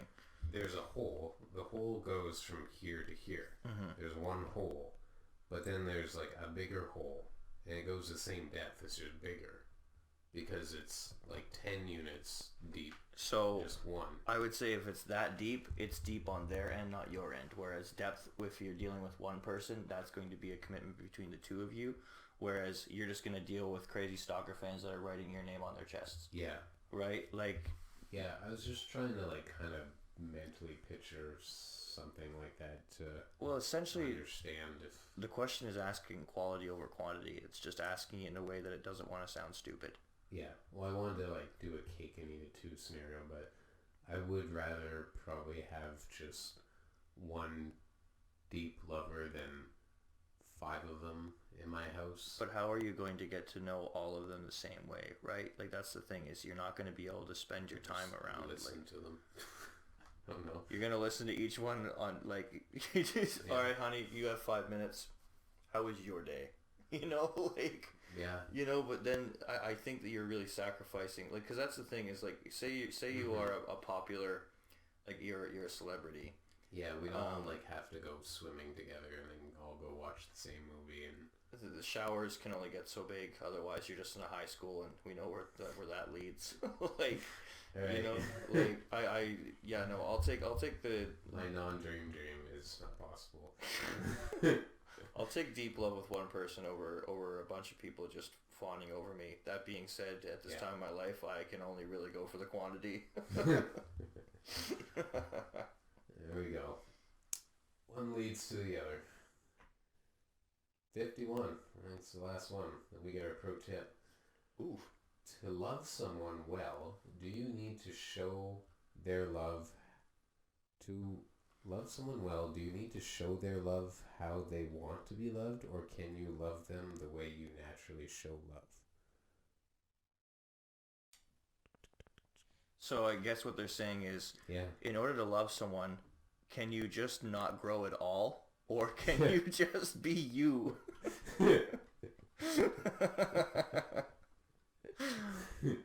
Like that. Obviously, love requires compromise and learning. That's part of love, right? Is growing and understanding others' needs and adapting to those needs and like coming to those needs. To me, you need to have both, because part of why they love you is the way that you love them that isn't the way that they told you to love them. But also the way in which they need to be loved, you love them that way. Because you learn what they need and you love them. Yeah.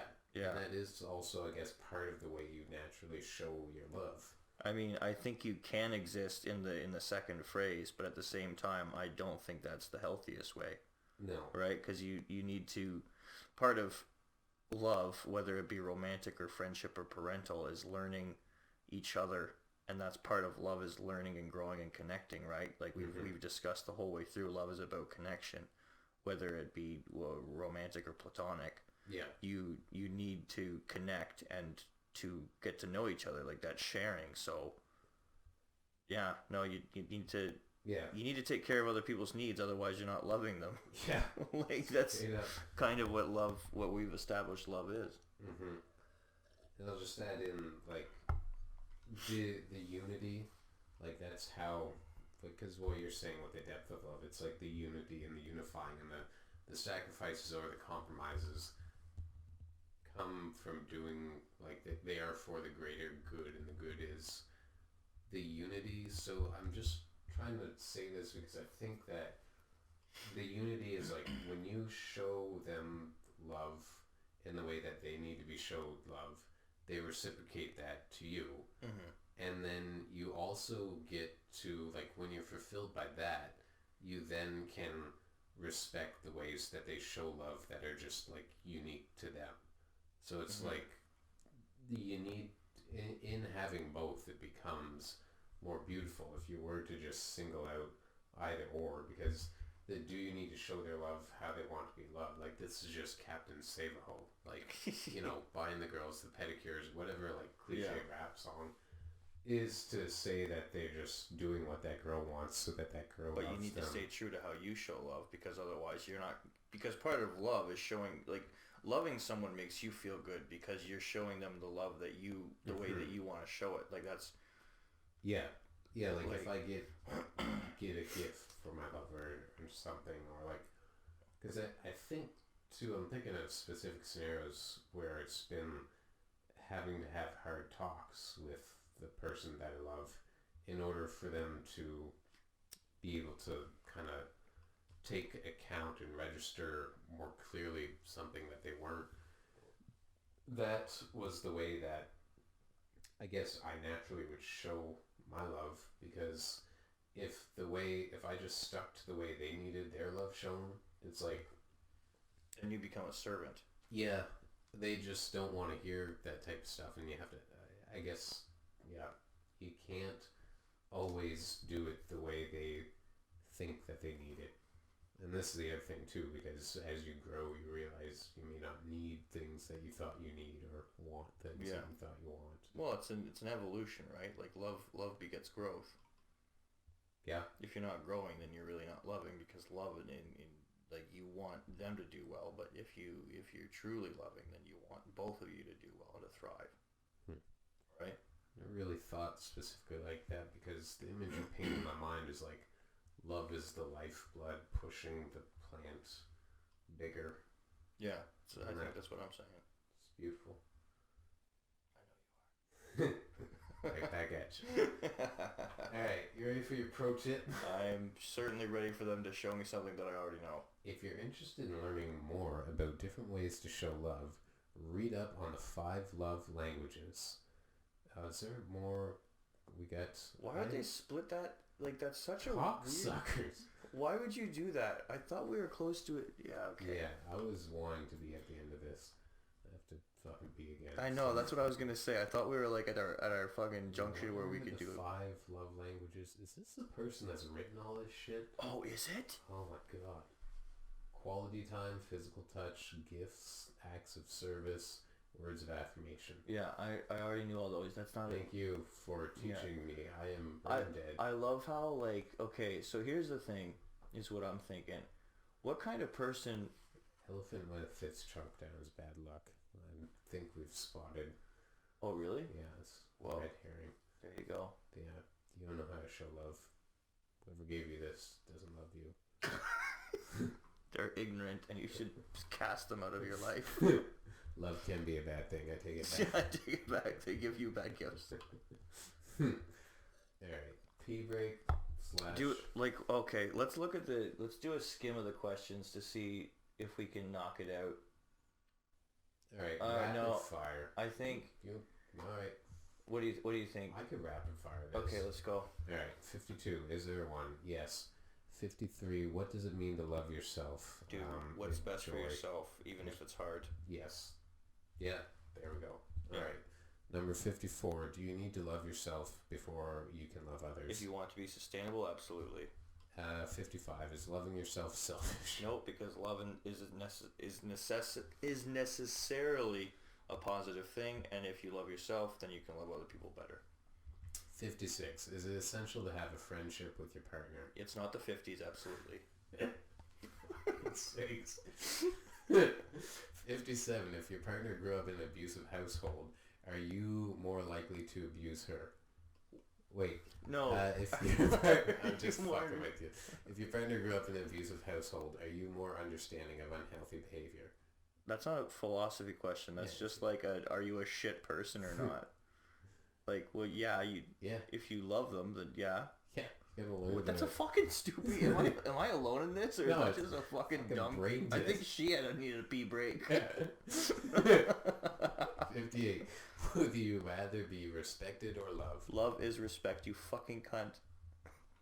Yeah. Like, well, it should be. That's...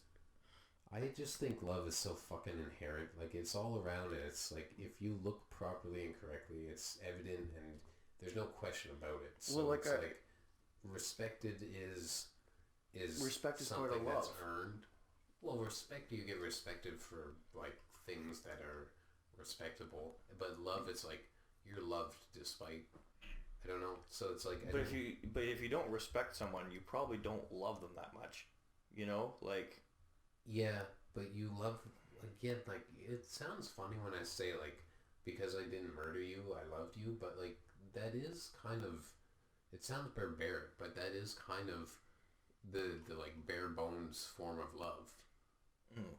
And yeah, well, you respect their right to live. So it's like, how deep do you want the love from Be you? respected or loved. I mean, again, I feel like if you're loved, you are respected, because if someone doesn't respect you enough, if someone doesn't, like, there's a baseline of respect in order for love.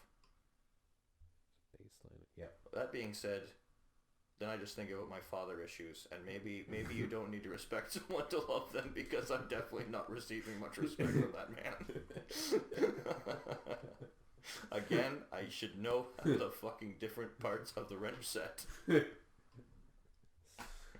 There it is. Okay, yeah, it's learn your wrenches or you'll die alone.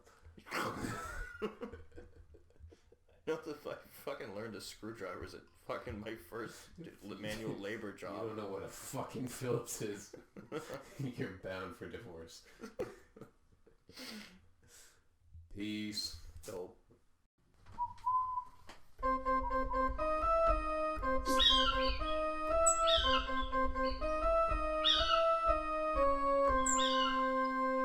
Smuggler's Cove.